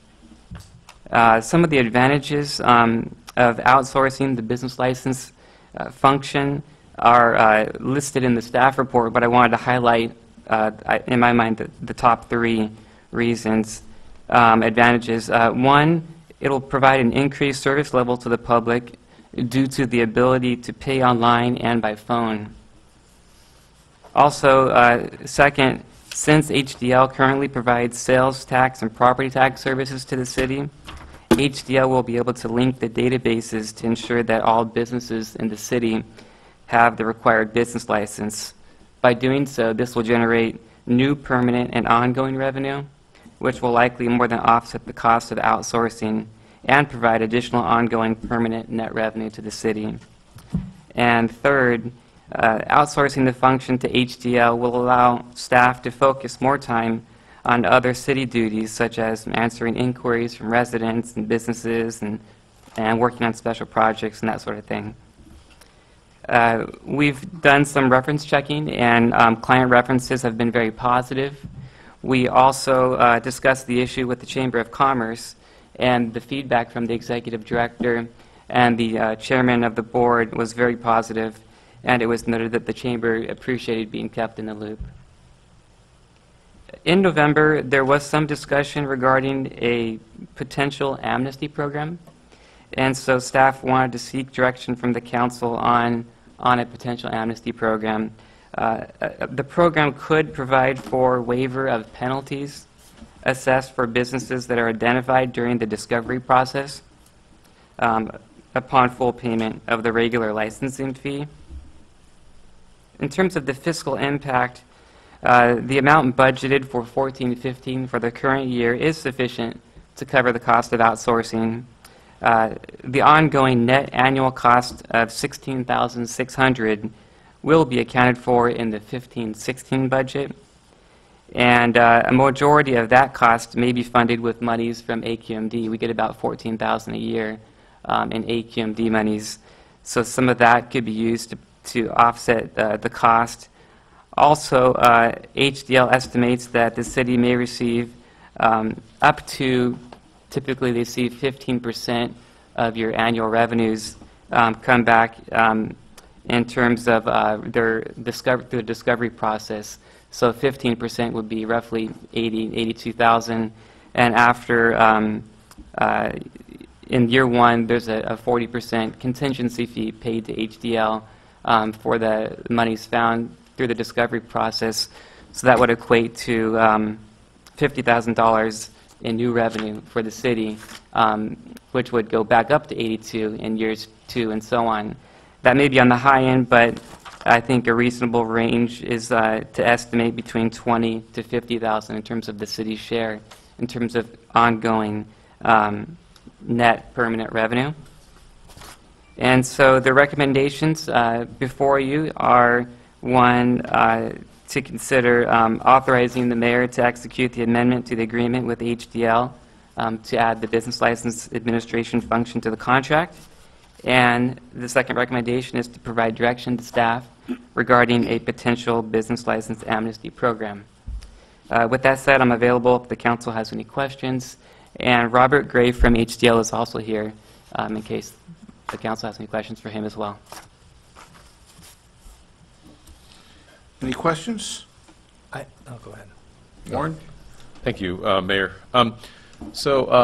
Jason, I guess on the HDL as a supplier of the service, if we were to go down this path, are we kind of locked with them? Because could we ever go back to providing that service ourselves, whether it's, the drive up to the window and get out your pen and paper, or are we kind of stuck with this? I'd like to hear what Robert has to say about this, Thank you. but I believe that the contract doesn't provide for a term limit, so I believe we could take it back in-house if we wanted to at some point in the future. Well, much like earlier, I think you heard, we're looking at the traffic engineer, city engineer outsourcing, even, having a long-standing vendor. I think it's just healthy to go out every few years to go out and compete this. And my question is, are there other vendors out there that provide the service? Mr. Mayor, members of the council, there are some other providers, not very many, for business tax outsourcing that can handle this.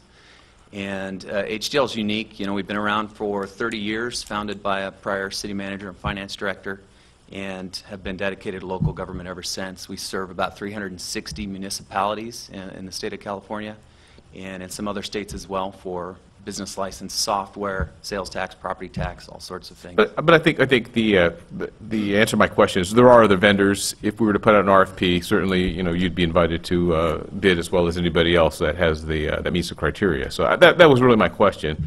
And then with respect to the amnesty, I would like to see what the revenue that is contested would be before I would decide on an amnesty. So I think if there's some analysis that we can get from staff as to what's the magnitude of that. And then finally, I think going forward in the obviously the proactive management, I'm not looking at you, but I'm just kind of in general. When we talk amnesty, that means that someone didn't do something they should have done. And going forward, I would expect that the need to even talk about amnesty I would hope, be eliminated, where we wouldn't have these folks operating a business with a valid business license. But I don't know what the check and balance is to attain that. But anyways, I'm just sort of rhetorical, just, kind of, if we were to go down this path, I'd be very much interested to see how we prevent people from falling off the map and operating a business, illegally. With that, back to you, Mayor. Thank you. Thank you. Troy? Two questions on the funding. One, the AQMD funds are special inter-company or inter-service funds, I believe, and they have a special purpose. What is the regulation that allows us to use AQMD money to fund this?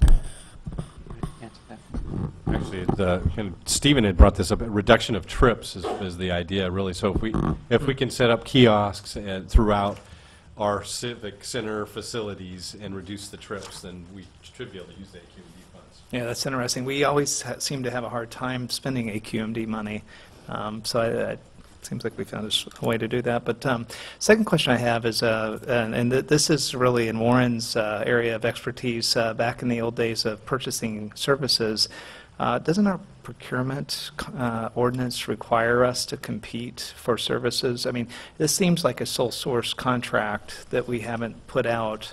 I just want to make sure it's something that we can legally do without putting it out for competition. To kind of go with where Warren was going, is there a competitive service? Kerry, do you want to, in terms of the sole source piece of it? Well, under state law, and I haven't looked at our code today, but under state law, service does not have to be put out to bid, with the exception of engineering and architectural, and even those don't have to be put to formal bid. They can be put to informal bid so long as it's fair. But other services do not have to be put out to bid. But I can take a look at our... I would say just in parallel. I mean, it seems like we may need sole source justification if we're just going to do this. I think HDL definitely has a niche on this market, but they're not precluding to have any competition. And we've been down this road before on contracts, and some of the issues had to do with whether this was something that was very specialized or a commodity type service. Collecting fees is not unique. knowledge of tax code is definitely unique.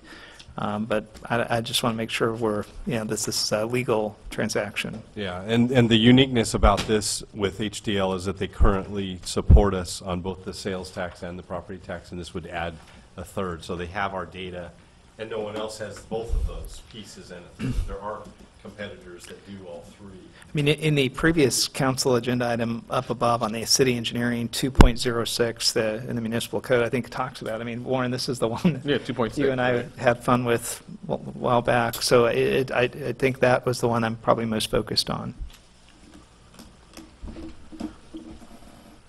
Mayor. Dean? I asked some questions of staff, which might help throw a little bit of light on this. The city's contract with HDL for sales tax service was entered into in 1989. Hasn't changed. I don't know that there's been increases per se, but this is definitely bordering on sole source, especially with the discussion on the others. Number one. Number two, Councilmember Kusamoto asked about how many of these businesses exist that have slipped through the crack, and based on some of the things that I've seen, there's probably quite a bit of them, because what happens is that a business will open up, a property owner, for example, in the industrial area, rents out an industrial unit, and the guy just starts doing business. And at some point, we suddenly discover he can't even do that kind of business in that zone, and it comes back to planning to have to figure out, how do you tell this guy that's been in business there for 2 years, who doesn't have a business license and isn't permitted to do business in that location? And so you wind up jumping through all kinds of hoops. Sadly, there's no mandate on a property owner to verify when they lease the property that that business has a license and that they can be permitted to function in that address. And the other part of that problem is that some businesses have bought the properties and turn around and sublease them to somebody else, and you wind up with the same situation. So my feeling is that whether it's HDL or somebody else, we're going to discover there's a lot out there that are doing business that may or may not have a business license, number one. Number two, what this is focused on is retrieving sales tax money, and some of those businesses may or may not be engaged in a sale of an item that's taxable. It could be a service-type related item that's not taxable in the process. And so this has the potential to open up a can of worms. Be careful what you ask for. And there's value in terms of trying to find where those businesses are, but I don't know in a long form whether or not there's something that the city can do to hold property owners responsible for leasing, renting out buildings without having assurances that a person has a business license and can in fact function from that location. Because I know Planning Commission has had a bunch of these over the last few years. And again, we're looking at a company that's been in business for 30 years, yet Los Alamitos is probably one of those 30-year customers or close to it from 1989, and we've not done anything to relook at it. So it probably warrants doing, even if it comes back later that we've got nobody else willing to do it, just for fiduciary responsibilities. Are you ready? I am ready. Our purchasing ordinance requires that contracts for goods go out to bid. Contracts for service, for electronic data processing and telecommunications equipment and services have to go out for a less stringent bidding process. But this is just services, as I understand it, no equipment. Yes, sir. So that's covered by just Section 2.60.140, personal, professional, and consulting services. The City Council shall review and approve the scope of services prepared for every personal, professional, or consulting service contract of more than $10,000. Contracts for those services shall be awarded to the contractor who will best serve the interests of the city, taking into account the demonstrated competence, qualifications, and suitability for the project in general. Which code is that again? This is our municipal code. 2.60.140. Oh. The city may consider the cost of personal, professional, or consulting services if the authorized contracting party, that is city council or city manager, determines it to be a relevant factor under the circumstances. And then procedure, prior to the award pursuant to this section, a contract for services in which cost is to be considered as a factor, a notice inviting bids or requests for proposals shall be given to various qualified providers, and all proposals received shall be considered. If the director of the using department certifies that to the best of his or her knowledge the service can be obtained only from one vendor or contractor and that no equivalent services are available, the notice inviting formal bids or requests for proposals may be sent exclusively to such vendor or contractor, and award of the contract shall be by formal motion, resolution, or ordinance of the City Council within 24 months of receipt of bids. So was this contract a year ago or two? Actually, we don't have a contract for this, right? Right, we don't. Right. So, I think the bottom line is this is governed by .140, which was a new one put in place 3 years ago. So, I think we're okay, Troy.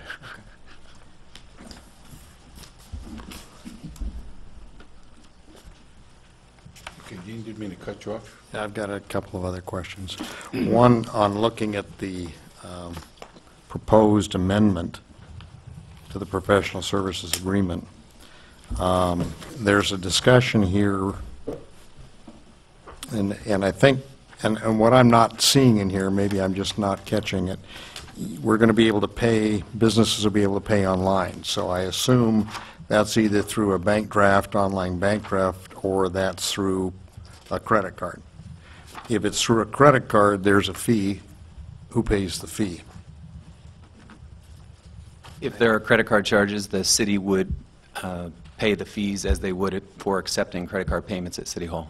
As we do now. So it's a pass-through charge. We don't tack on anything other than what the payment processor assesses. I don't see that in here on Exhibit A, Exhibit B, or C. There's no change to the way we're doing business now in terms of transacting credit cards. Okay. They're just hosting and accepting the credit card payments on our behalf. And so the consultant's fee for performing discovery services shall be a contingency fee of 40% of the revenues received as a result of the service. This fee applies to monies received for the current tax license period and any other period collected. So if we find a $264 business based on your average, to get that business in compliance, HDL gets 40% of that off the top. Right. You guys have thought this all through, and we're still going to improve revenue with 40% going to them for the first year, plus they get a $12 fee per license. The $12 fee is it's either one or the other in terms of the contingency fee. Yeah, if I may, the 40% is on discovery work, so that is business tax revenue that the city is not currently receiving. So those are businesses, talk about the amnesty program, those are businesses where we outreach or through the unique access that we have to the city's existing data sources and knowledge of that through our sales tax and property tax services, as well as we currently provide the business license software that the city uses internally to manage the business license process. So through that and our internal databases, we do an analysis even to the point of possibly coming out in the field and identify businesses that are operating in the city without a proper license. And so when we identify those, the 40% is a contingency fee based on the work that's required to do the discovery process. So it's, for every dollar we find, we take 40 cents, but you receive 60 cents that the city would not have otherwise received. And that only applies on the initial revenue to bring that business into compliance. All future revenue, the city receives 100% of that. So there is no go-forward sharing of revenue based on businesses we bring into compliance. At that point, they roll into the regular processing of licenses, which falls under the $12 per account. So that gets into where we're doing the printing, mailing, stuffing, communication, follow-up for balance due notices of businesses that are currently operating and need to maintain a business license. On Exhibit B, you can charge for travel services if they're incurred. I assume if you've got to come out and look at a business, there's mileage associated with that? Well, there may be. Generally, that's not part of the requirement, and if there is travel, we always notify the city ahead of time for approval of that. But I don't anticipate for this agreement that there would be any significant travel charges. In fact, I don't necessarily expect any travel charges. We also coordinate with city staff for any field enforcement that might be required. So, we generally are doing our work on the database side, and we may do a field canvass, but mileage would only be incurred for special required trips. I mean, if we had to come down for a special analysis project of some sort, then that would generally be covered under a separate statement of work, which wouldn't even be under this agreement.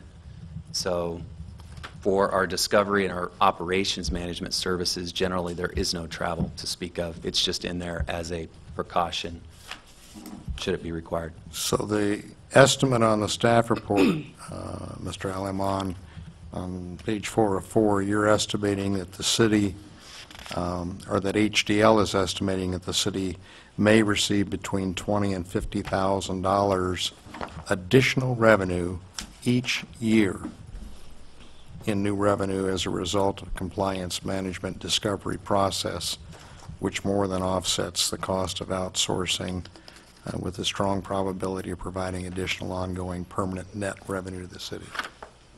That's pretty aggressive. And that's based on just our experience of working with other customers, what we are typically able to discover as far as business tax revenue based on the city's current revenue base for business tax. So it's, let's say 10 to 15% of what the city's currently bringing in business tax revenue is typically what we will find in discovery. And then, of course, once those businesses are discovered, then they're part of the regular operations management service, where we would continue to collect revenue from them on an annual basis as they maintain their business license. So as long as they're still operating in the city, we would continue to collect from it. So that's the ongoing revenue that you would receive from that. We tried to be conservative with that number, as that's not 15%, but also if it was a sales tax producer, in addition to the business license revenue, we would get new sales tax on an annual basis as well. Yes, yeah. If they're not currently registered properly, of course, city is already a customer for our sales tax services, so we are actively analyzing the sales tax registration for that purpose. We're just not additionally working for the city on the business tax side. So this expands the scope of our current service delivery, where our sales tax efforts, we come out in the field and do a sales tax review every few years at all of our customers, and so all of that information feeds into the success and quality of the business tax service that we can provide the city. If I may, to go back to the original question from the council member, I don't believe I adequately addressed it. The question about lock-in. HDL is unique because we provide software that cities use internally to do their own business licensing. We also are a service provider who can take full operations for the city. So as part of that, if the city, it doesn't work out, the city decides, hey, we have this great candidate here on staff who can manage the business tax process a couple years down the road, then we just take the software we've been using internally to operate the city's business taxes, and we can transition that back to the city. So we currently provide the city's business license software. We have the ability to transition that back as well. So that's a great option that we can offer that is not available from other vendors. If I may, we're running up against the time deadline. Wendy, what is the procedure to continue the meeting if that's the wish of the council? And the council can waive time limits with the majority vote. So you Okay. can finish this item and adjourn. It has to occur by 9:45. You can extend it to as late as 11 o'clock. Okay. Do we need a motion or just a vote? Move to extend. Okay. Second? Second. All in favor? Aye. Aye. Okay. Sorry. But the rule says we have to stop at 9:45 if we don't have 10 o'clock. agreement to go on. You have to stop at 10 if you don't vote by 9:45. When we discussed this last month, how many current city business licenses do we have? It's 2,089, 2,089. right. About 1,500 annuals and about 600 throughout the year that are either out-of-city contractors or new businesses coming in and out. Do you think that the in and out types we pretty well capture? Or do you think there's others that we wouldn't capture? Those sound more like service-oriented rather than sales tax storefronts, brick and mortar. We probably have a pretty good handle over those new businesses as they come in to get their permits at the counter. They also are required to get a business license at the same time. So I think we have a good process over that. It's just those that maybe have been here for years that didn't know that they had to have a business license tax or somehow didn't need a permit. And in 2 square miles, a code enforcement officer couldn't figure this out?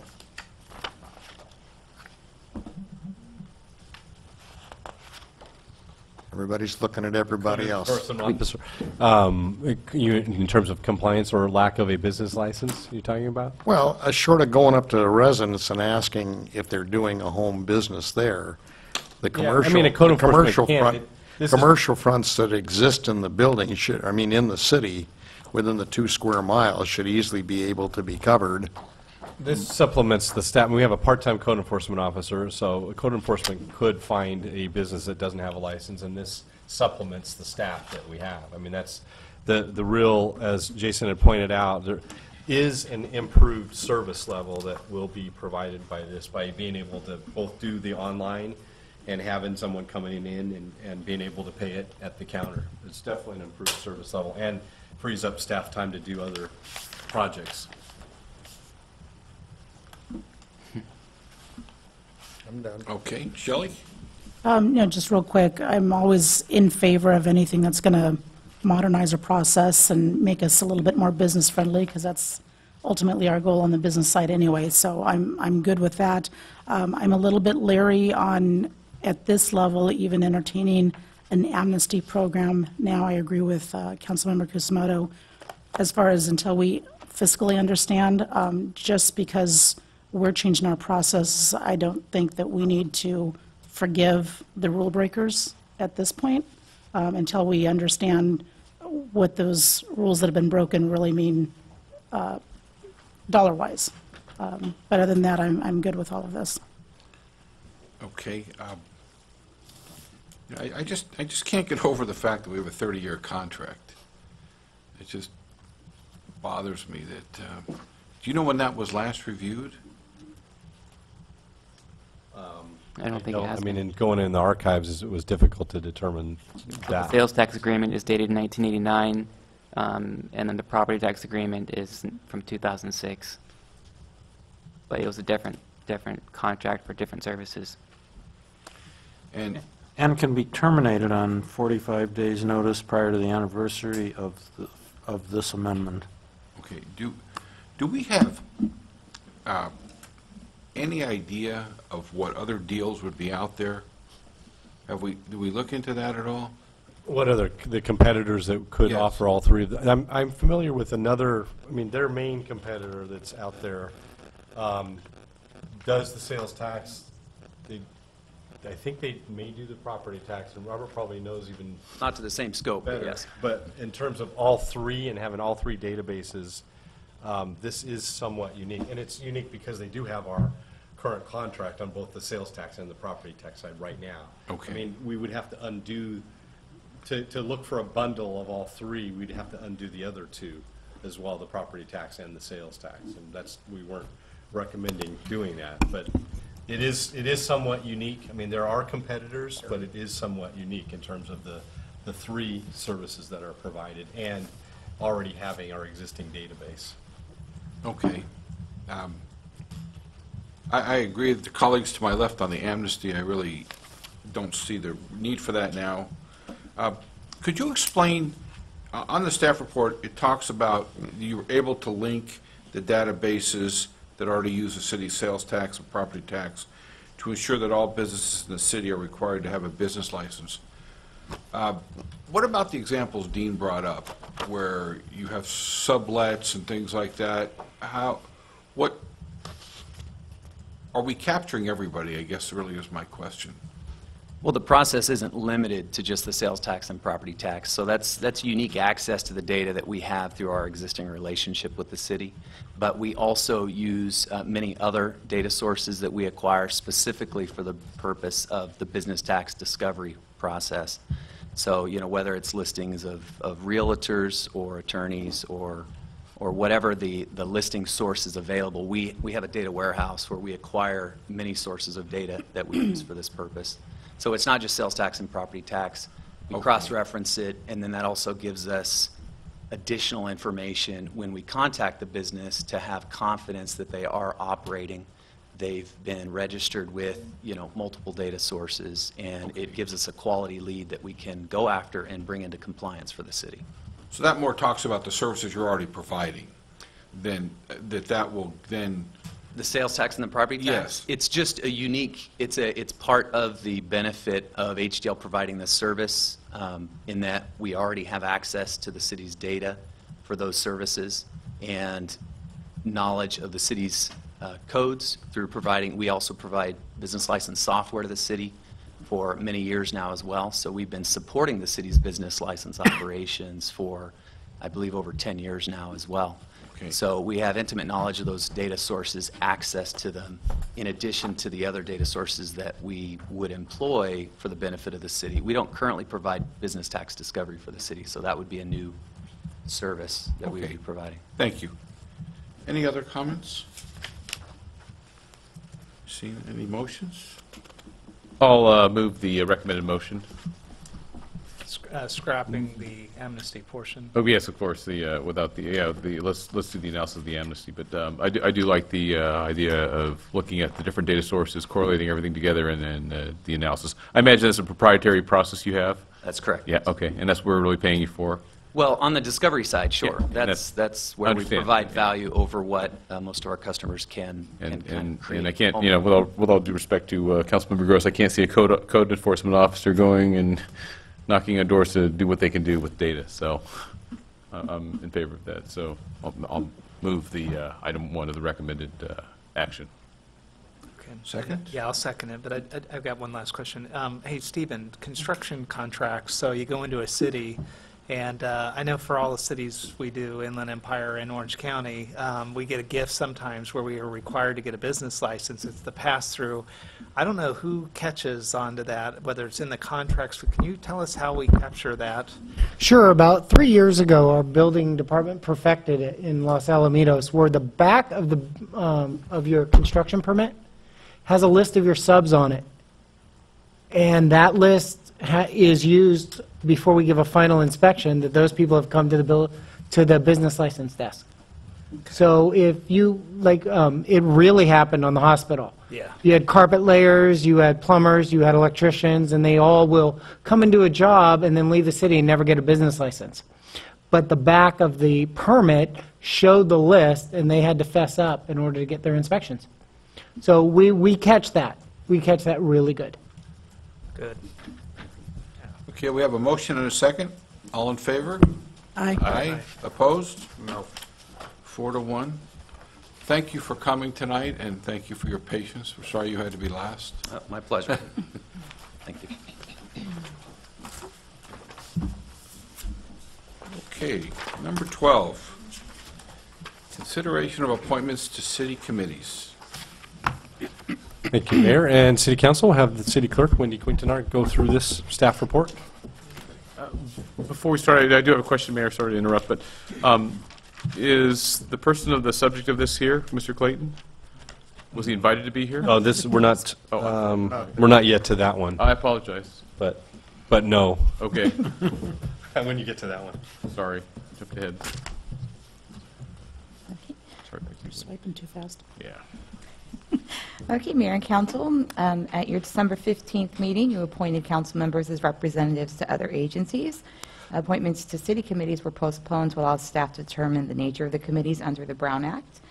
For purposes of the Brown Act, a legislative body includes appointed bodies created by formal action of the governing body, in this case the City Council, and standing committees that have continuing subject matter jurisdiction or a fixed meeting schedule.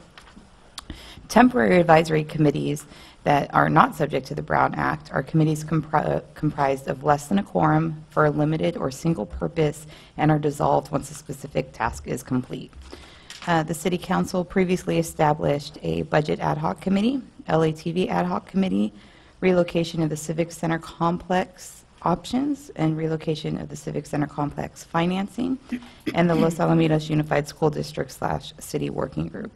One committee that was not appointed to last time was the Orange County Transportation Authority I-405 Working Policy Group. To date, they don't have any meetings scheduled. Council at this time can choose to appoint a member to that or address the issue at a later date, but that is governed by OCTA and not under the city's jurisdiction as far as agendas and minutes for the Brown Act. Staff has determined that the Budget Ad Hoc Committee and Los Alamitos Unified School District are standing committees because they've been in existence for so long and the subject matter jurisdiction is continuing. Staff is also recommending dissolving the LATV Ad Hoc Committee, and should a need arise in the future, council can create it at that time. And as far as the relocation of the Civic Center Complex for options and financing, those are standing committees, and we're recommending leaving the appointments as is, as the purpose is clear, and we'll terminate after discussion. Council may now discuss appointments, and I'm available for any questions. Okay, if we just go down the list, we'll talk about where we are now and what we want to do. Budget Standing Committee is Mr. Edgar and myself. Anybody else have any interest? No? Seeing none, we'll just leave that as it is. The relocation of Civic Center Complex is kind of a new committee, and right now is Warren and Dean. Any comments, objections, suggestions? I will ask if Councilmember Hasselbrink would have any interest in serving on that one. I'm fine with, No? yeah, I'm fine with how it is now. I think there's other Okay. things that I'd like to do. That's fine. Then we have the Finance Committee, Troy and I again. Shelley? No, once again, I'm good with how it is. All right. LA Unified Working Group. Currently That's was, something. I know you're Yeah. interested there. Warren, were you the other? I was the member other one. I would be happy to continue serving on that one, if it's will the council. on it? Okay. Dean, any thoughts? How frequently are they meeting? Once a month? It's been about once every 2 months, Yeah. somewhere in that range, yes. Kind of depends, like, it's it was always a problem on the date.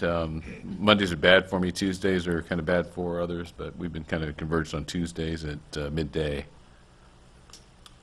Yeah, that's fine. I'll be happy to. I'll be happy to work with you on that. No, it's, Shelley wants to be on it. Oh. And Warren said he'd like to stay on it. Well, no, I'd be happy to, but I would like to encourage, Councilmember Hasselbrink to serve on it, so, you want to arm wrestle? No. No. Come on. How about run a 5K? You got it. All right, so Shelley and Warren. And then the OCTA I-5 Policy Working Group, which pretty much is phone calls, correct, Brett? Yeah, it's been, The previous, let's see, previous Mayor Mejia was involved in that significantly. Stephen, from the staff perspective, has been involved in terms of participation on the phone calls, and I've been as well. So we've had staff participation, and we've had one council member in the past that had been involved in it. Yeah, Jerry did a great job on that. Anybody dying to continue? The only question I have is, aren't we participating in some sort of a consultative agreement with Townsend and Associates, and doesn't that input come through this committee? Nope. Yeah, there is the corridor groups, and there is conference calls that we're invited to participate in, and typically, like it was last Friday, and Stephen participated in that, and then we are providing an update to the council on staff participation. So there's been a council member involved in it and staff. Okay, but that's not listed here as, that was Jerry before.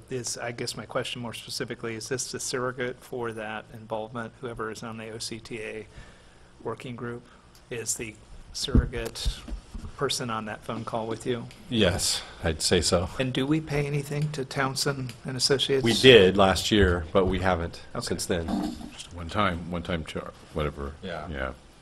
Payment. If there's no objection, that's something I'd be interested in. The time commitment seems limited, and I think it'd be a good entry level experience for me to kind of get to know the people in that group. It doesn't sound like you're going to get an argument. So. Thank you for volunteering. See, you're doing SCAG and OCTA. Is that right? No, I'm not doing anything with. I thought you were going to get involved in SCAG. No, Warren said Right. he was going to. Yeah. That covers everything, correct? Correct. Okay. We need a motion and. Okay. Shelley, the courtesy that Warren afforded you by potentially giving up his, I know in the finance stuff, Rich and I have a blast doing it. I would really hate to part from it. I love doing it. We'll continue doing it, but I guess the same courtesy is if you have any interest, or if you want to pace yourself, fine too. But I think you need to know that we don't look at it as we are the only people that can do that either. No, and I appreciate it. I think with the commitments that I have, I think I'm good. My plate's relatively full, and this is a good entry level. Okay. Thank you. Sure. Okay. Can I have a motion then to wrap this up? I'll make a motion to ratify the recommendations. A second? Thank you. All in favor? Aye. Aye. Opposed? Okay. We will go on to 12B, consideration of Steve Clayton's appointment to the Cable Television Commission. Thank you, Mayor and City Council. This item was brought forward by Councilmember Gross and did receive support from a second council member for consideration of Mr. Clayton's recent reappointment to the Cable Television Commission. And there's a staff report that is provided in terms of the history of over the past year, how many Cable Commission meetings were held, how many Mr. Clayton either missed or left early. So there were 8 Cable Commission meetings in calendar year 2014, and he left early in 2 of those meetings, and he had 2 excused absences where staff knew in advance, and 1 unexcused absence. And then I mentioned the 2 where he left early. So this was placed on the agenda at the request of Councilmember Gross, and history has been provided to the council. Mr. Clayton did submit a letter, which the council has received a copy of, and copies are made available to the public in the back of the council chambers. And he just submitted his information related to this. If I may. Please. So I think, as I understand it, he would like to have been here, but he's unable to attend? That's what he said, yes. So with that in mind, and kind of some of the other public comments earlier, I think it would be, far more fair and prudent if we can table this till the next meeting, in which we can invite Mr. Clayton to appear and then have this discussion, if it pleases the council. I'll weigh in on that. I don't concur with postponing it longer. Mr. Clayton was the one that the discussion came up in terms of a selection of what day for the Cable Commission to meet, and that was Tuesdays at 7 o'clock. Today's Tuesday, and the City Council started at 6 o'clock, and we're now at 10 o'clock.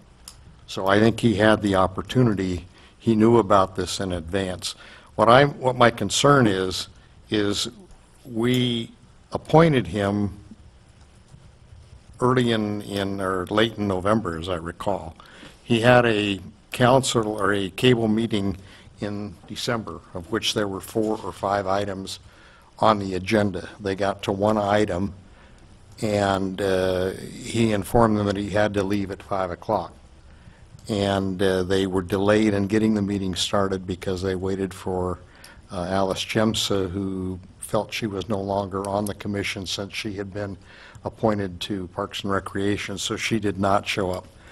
So Mr. Clayton left at 5 approximately. Staff report says 5:15. And the end result was, because the new commissioners hadn't been seated yet, there were only 2 people left on the meeting, and it wound up having to be canceled because they didn't have a quorum at that particular point. He was well aware of that and still left. My concern, if you remember back when he first interviewed with us in November, he started off the conversation, I really don't know why I'm here. I really am not interested in doing this, basically. And his experience, I think Mr. Hammond talked earlier and disputed a number of the items that was in the letter. My concern is, if you want to be on a commission, and believe me, I'm very appreciative of Mr. Clayton and what he claims to be the commitment that he's made. He knew the meetings were at 4 o'clock and the dates that they were basically being scheduled well in advance. It had been that way for over a year. I think he's one individual that I don't think has bought into the concept of being a commissioner and willing to make the effort to try and do that. As we have with some of our other commissions, where an occasional absence because of something unforeseen come up, illness or whatever, he's had, out of 8 meetings, he had 2 excused absences, and I'm not sure what an excused absence is, calling staff and saying, hey, I can't be there today, or I can't be there next week. One where he didn't show, which he says was a vacation, but he thought he had let Brett know. So there's 3 meetings, and then he had 2 meetings where he left early. So out of 8 meetings, 5 of those meetings, he had some kind of a conflict. Do you want to participate, do you want to contribute, or do you not? And my only reason for bringing this forward is, I think we need to make better decisions when we're appointing people. What happened there, he got appointed, 3-2 vote, I believe, when he was appointed, and there's still vacancies on the commission. So we're just appointing bodies because they've got a heartbeat and they're breathing. And we're not really looking at it from the standpoint of, are they really going to bring forth and commit and communicate? He didn't impress me at that time, which is why I voted against it at that time, that he really cared. And I'd rather have people who step up and volunteer, who care, and are not going to cause meetings to have to be canceled because of lack of a quorum, or come in and are all that involved from the standpoint of the commission. I'm told that a couple of the commissioners that are no longer on the commission, can't verify it, he's not here, quit because of some of the things that he brought out and created from the standpoint of the commission. I just don't believe he's a qualified candidate. And so that's the reason for bringing it here tonight. If you guys want to continue him on the commission, that's your choice. I think we need to reevaluate from that standpoint, and I'm not sure him being here would make a heck of an awful lot of difference. He had the opportunity to be here. He's known enough in advance that he could make arrangements if he wanted to be here, rather than just simply submitting a letter.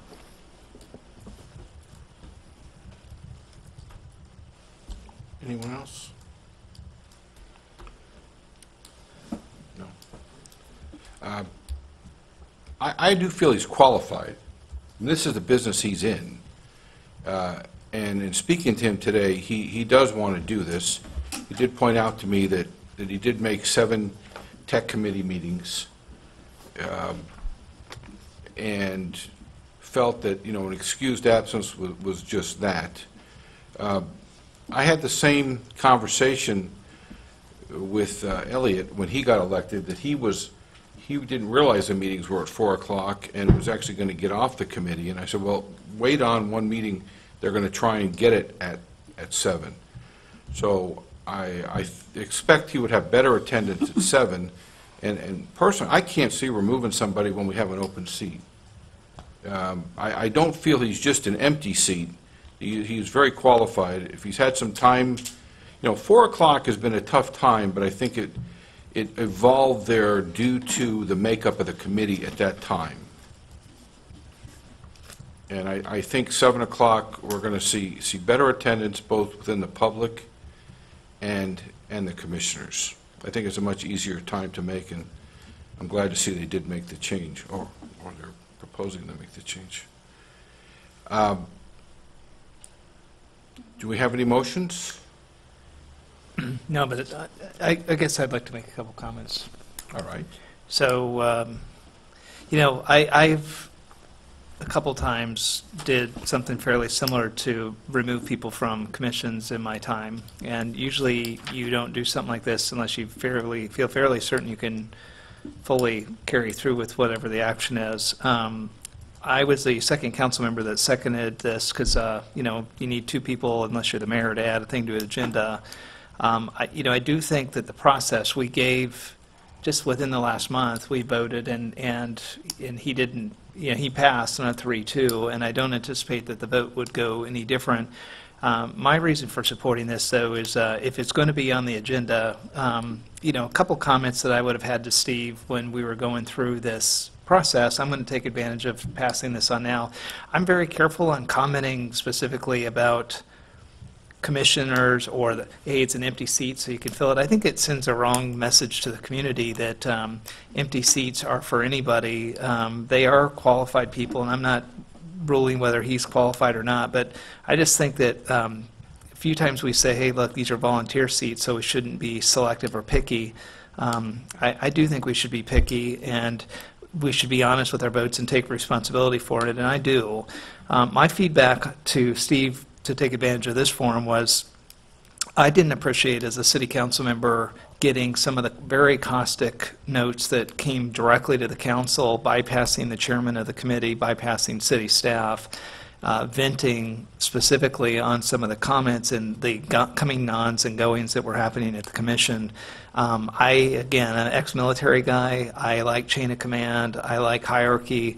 If you have an issue, you learn to work within your commission. If you have an issue, we're not appointing people directly as that is my commissioner, so he needs to come to me. We elect him as a body, and once they made the vote and it was 3-2, I left all that behind, and I want to get behind the commissioners because they don't all pass 5-0.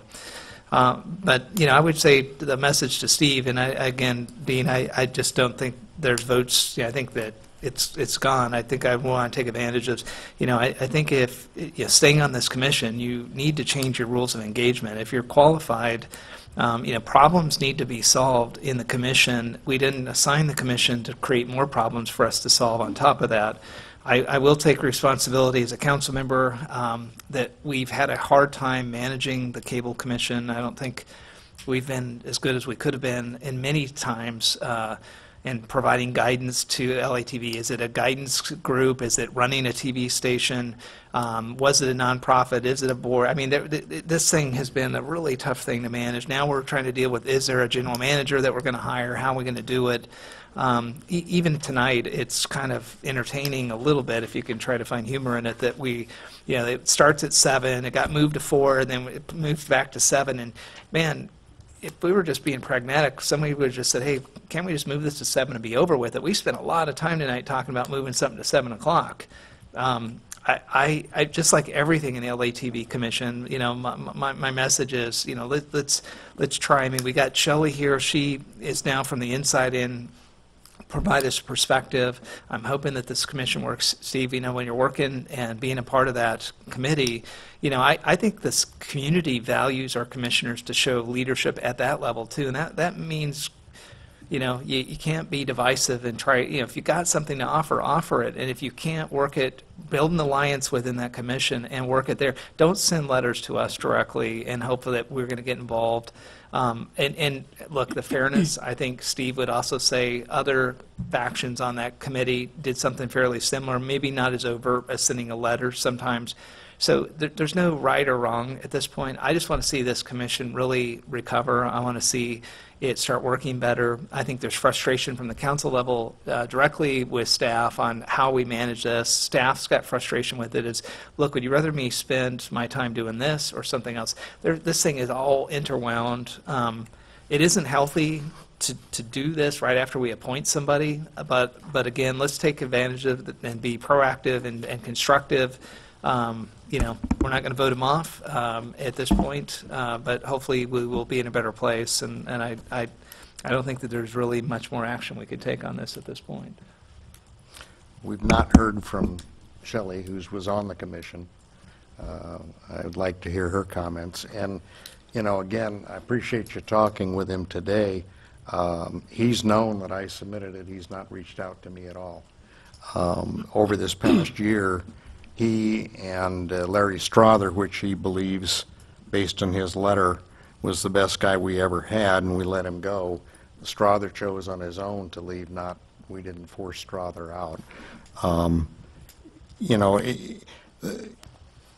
me, the straw that broke the back and why I said bring it in is we appointed him in November. The very first meeting in December that he attended, it became a problem. And that's not the first meeting it's been a problem for him. And if you do recall, we've gotten several emails where members of the commission, him, Strother, maybe even John, I'm not sure, were lobbying us individually. And it goes way against the grain. He makes comment in here that he's donated tens of thousands of dollars that he could have used for his businesses and churches. We run a program on LATV specifically because of him that he brings in from a church in Long Beach. I'm not sure how it fits into any of the guidelines that LATV had, but he sells the program to the church in Long Beach and brings it in, and it gets bicycled onto the channel.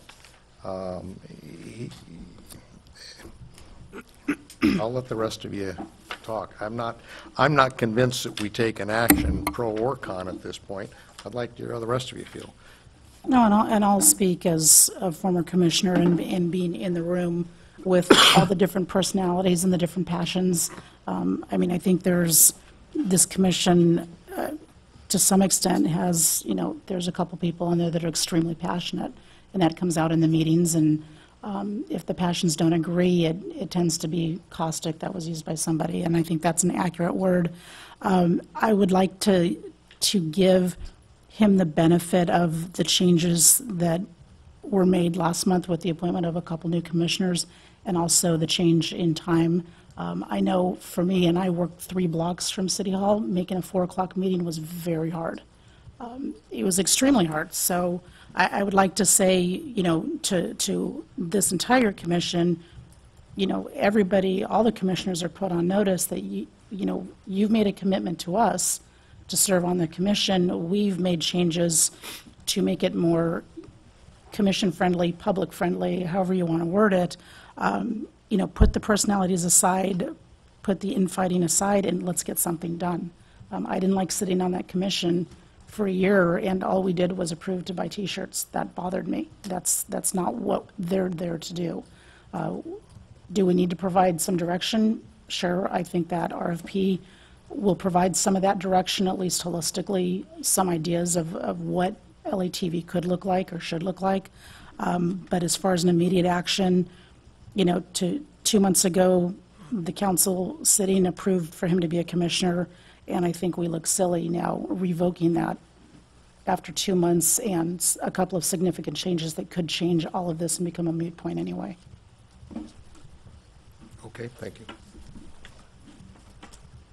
So, is there a motion, or are we just going to receive and file? Well, the votes aren't here, so receive and file. Okay. We will do that. Council announcements. Would you like to lead off, Dean? Certainly. Thank you. Events that I have attended since our last council meeting are again located on my website, losal.net. Would like to highlight two things. One, this past weekend I had the opportunity at the invitation of Congressman Lowenthal to serve on a panel to interview 22 candidates for United States Military Academy potential appointments. It was a very interesting process. The panel I served on had an educator and a Air Force captain, and the young people that we interviewed ranged from very calm and ready to go to very nervous and not sure that they were taking this step in the process of wanting to be a candidate at an academy and potentially a commissioned officer when they got out. So it was a very rewarding experience and a good opportunity. The second thing that I'd like to mention is that the California Joint Power Insurance Authority that I am your delegate for, I received a letter last week indicating that they now have a vacancy again on their executive committee. Council approved me 2 years ago to apply for a vacancy, and I did not get that appointment. They had an opening this past year for a full term, and I applied for that and did not get that appointment. And so they now have another opening on the executive committee, and in talking with the executive director, he feels there will be considerable interest in doing that.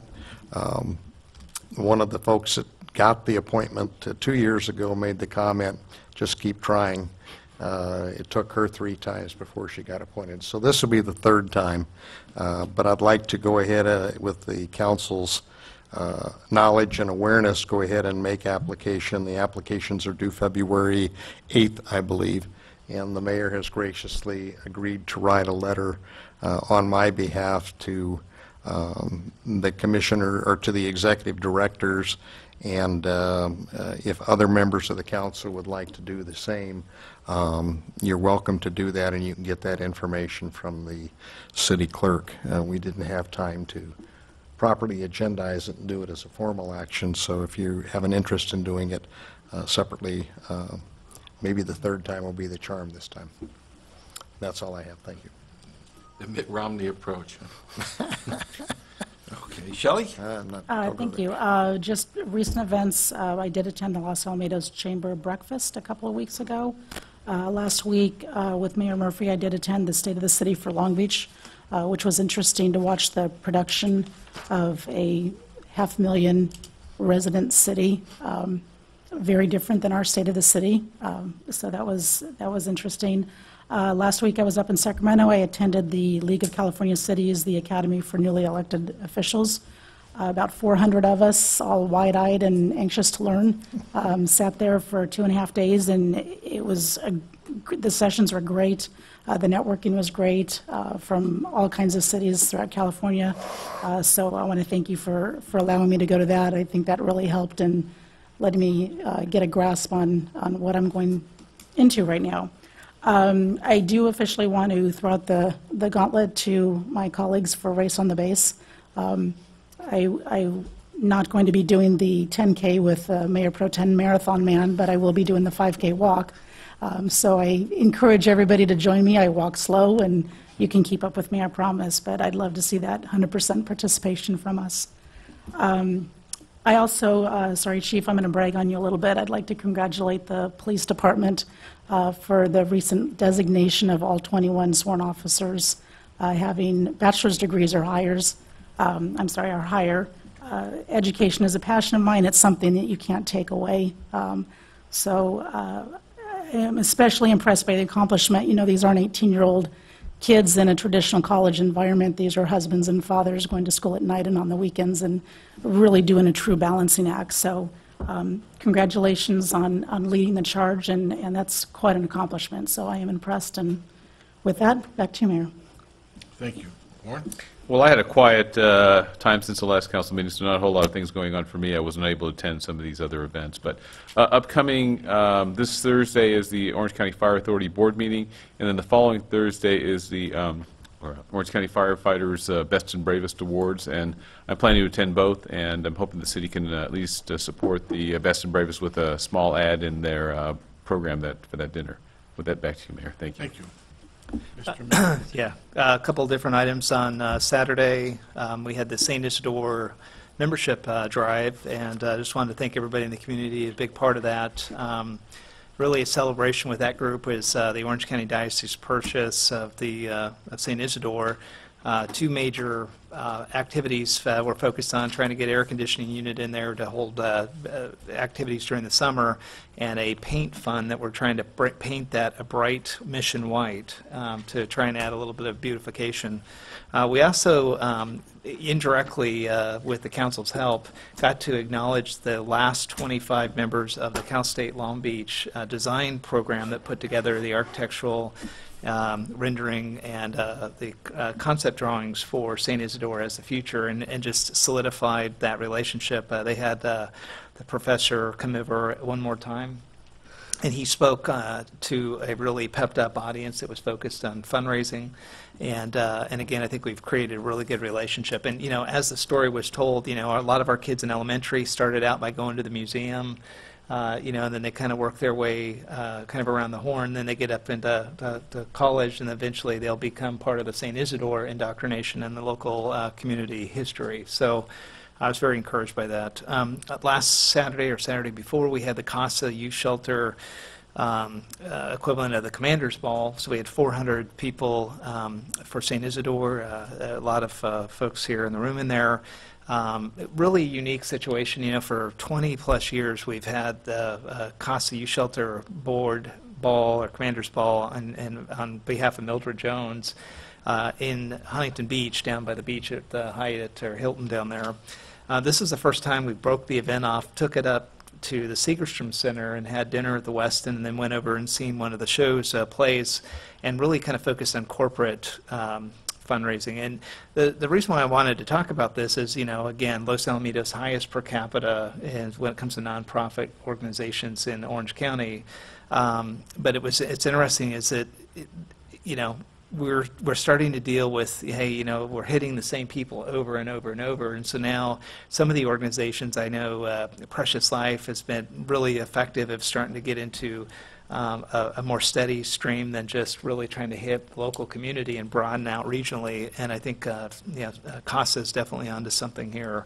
We had a tremendous turnout in corporate sponsors. It was a great show.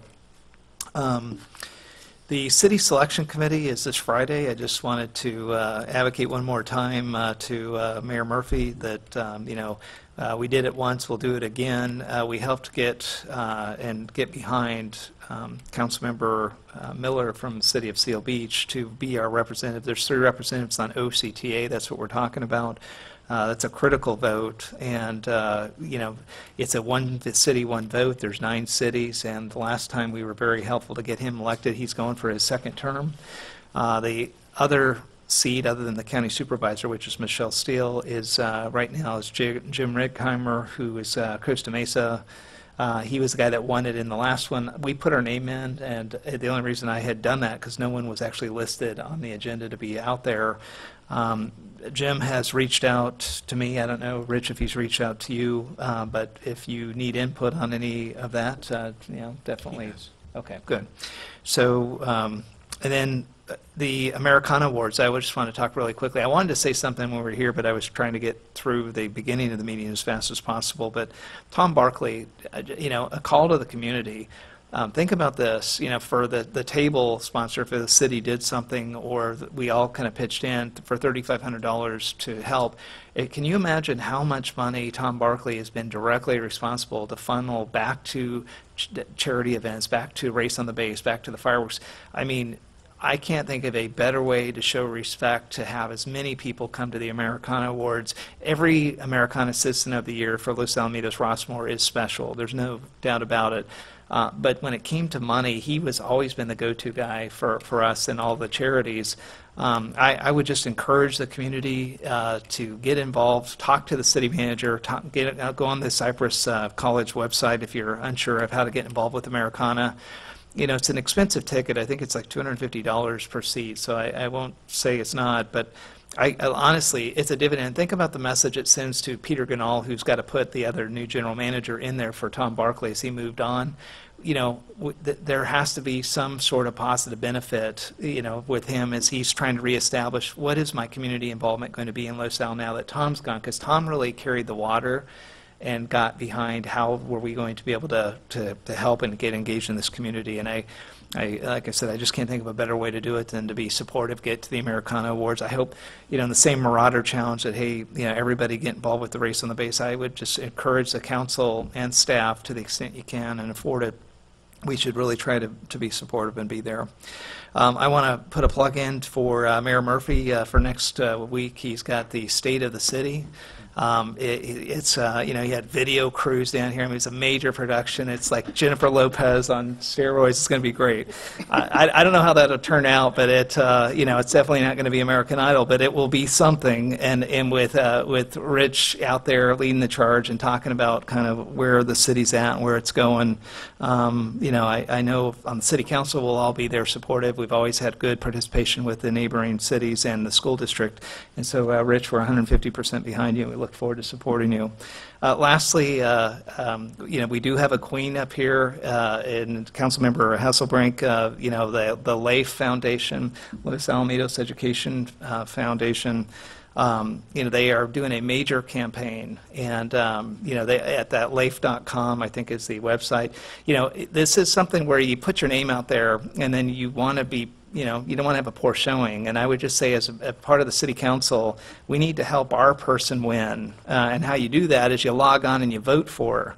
And you contribute a couple dollars to the LAIF fund. But I would just say we need to get out, look, and support each other through stuff like this. It's a very courageous move to say, I'll do it. And then kind of, you don't want to go down in the hall of shame because, everybody, soccer fields, everybody's talking about it. And I wish you the best of luck, and I'll do my part.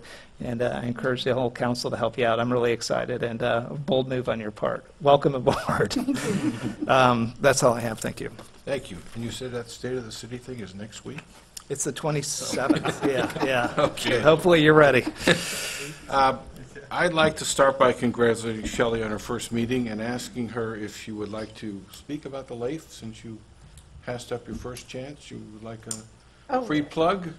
Just real quick, it's the laifforkids.org. They have 8 community members within the school district. So Chief Joe down at Seal Beach is a candidate. Jeff Bark is a candidate, and basically we need votes, and dollars equals votes. It's been on my bucket list to be a queen, so this was a nice opportunity. If I win, my husband has to call me Your Highness for an entire year, which I think is a win-win for all of us.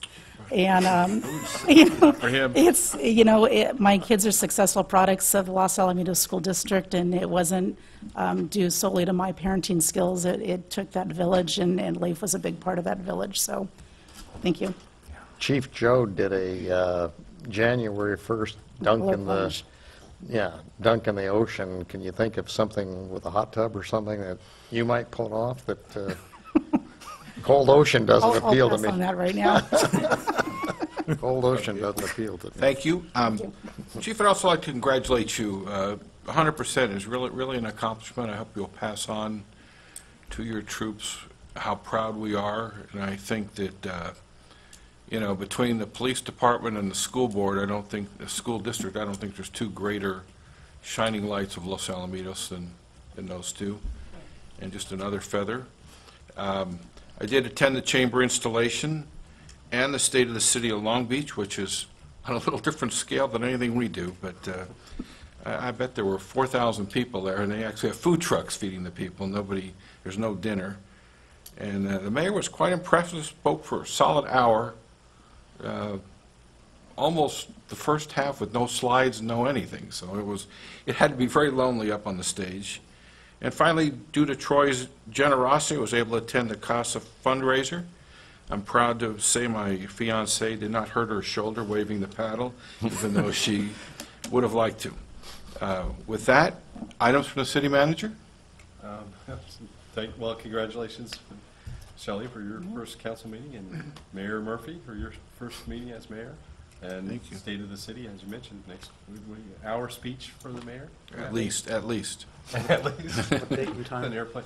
The time is January 27th, so a week from today, 11:30 at the Eagle's Nest. Thank you. So to invite the public to attend, and should be a great event. Okay. We will adjourn. Please note that the next regularly scheduled city council meeting will be on a Wednesday, February 18th at 5 o'clock. Hope to see some of you there. Thank you. Oh, I get to hit.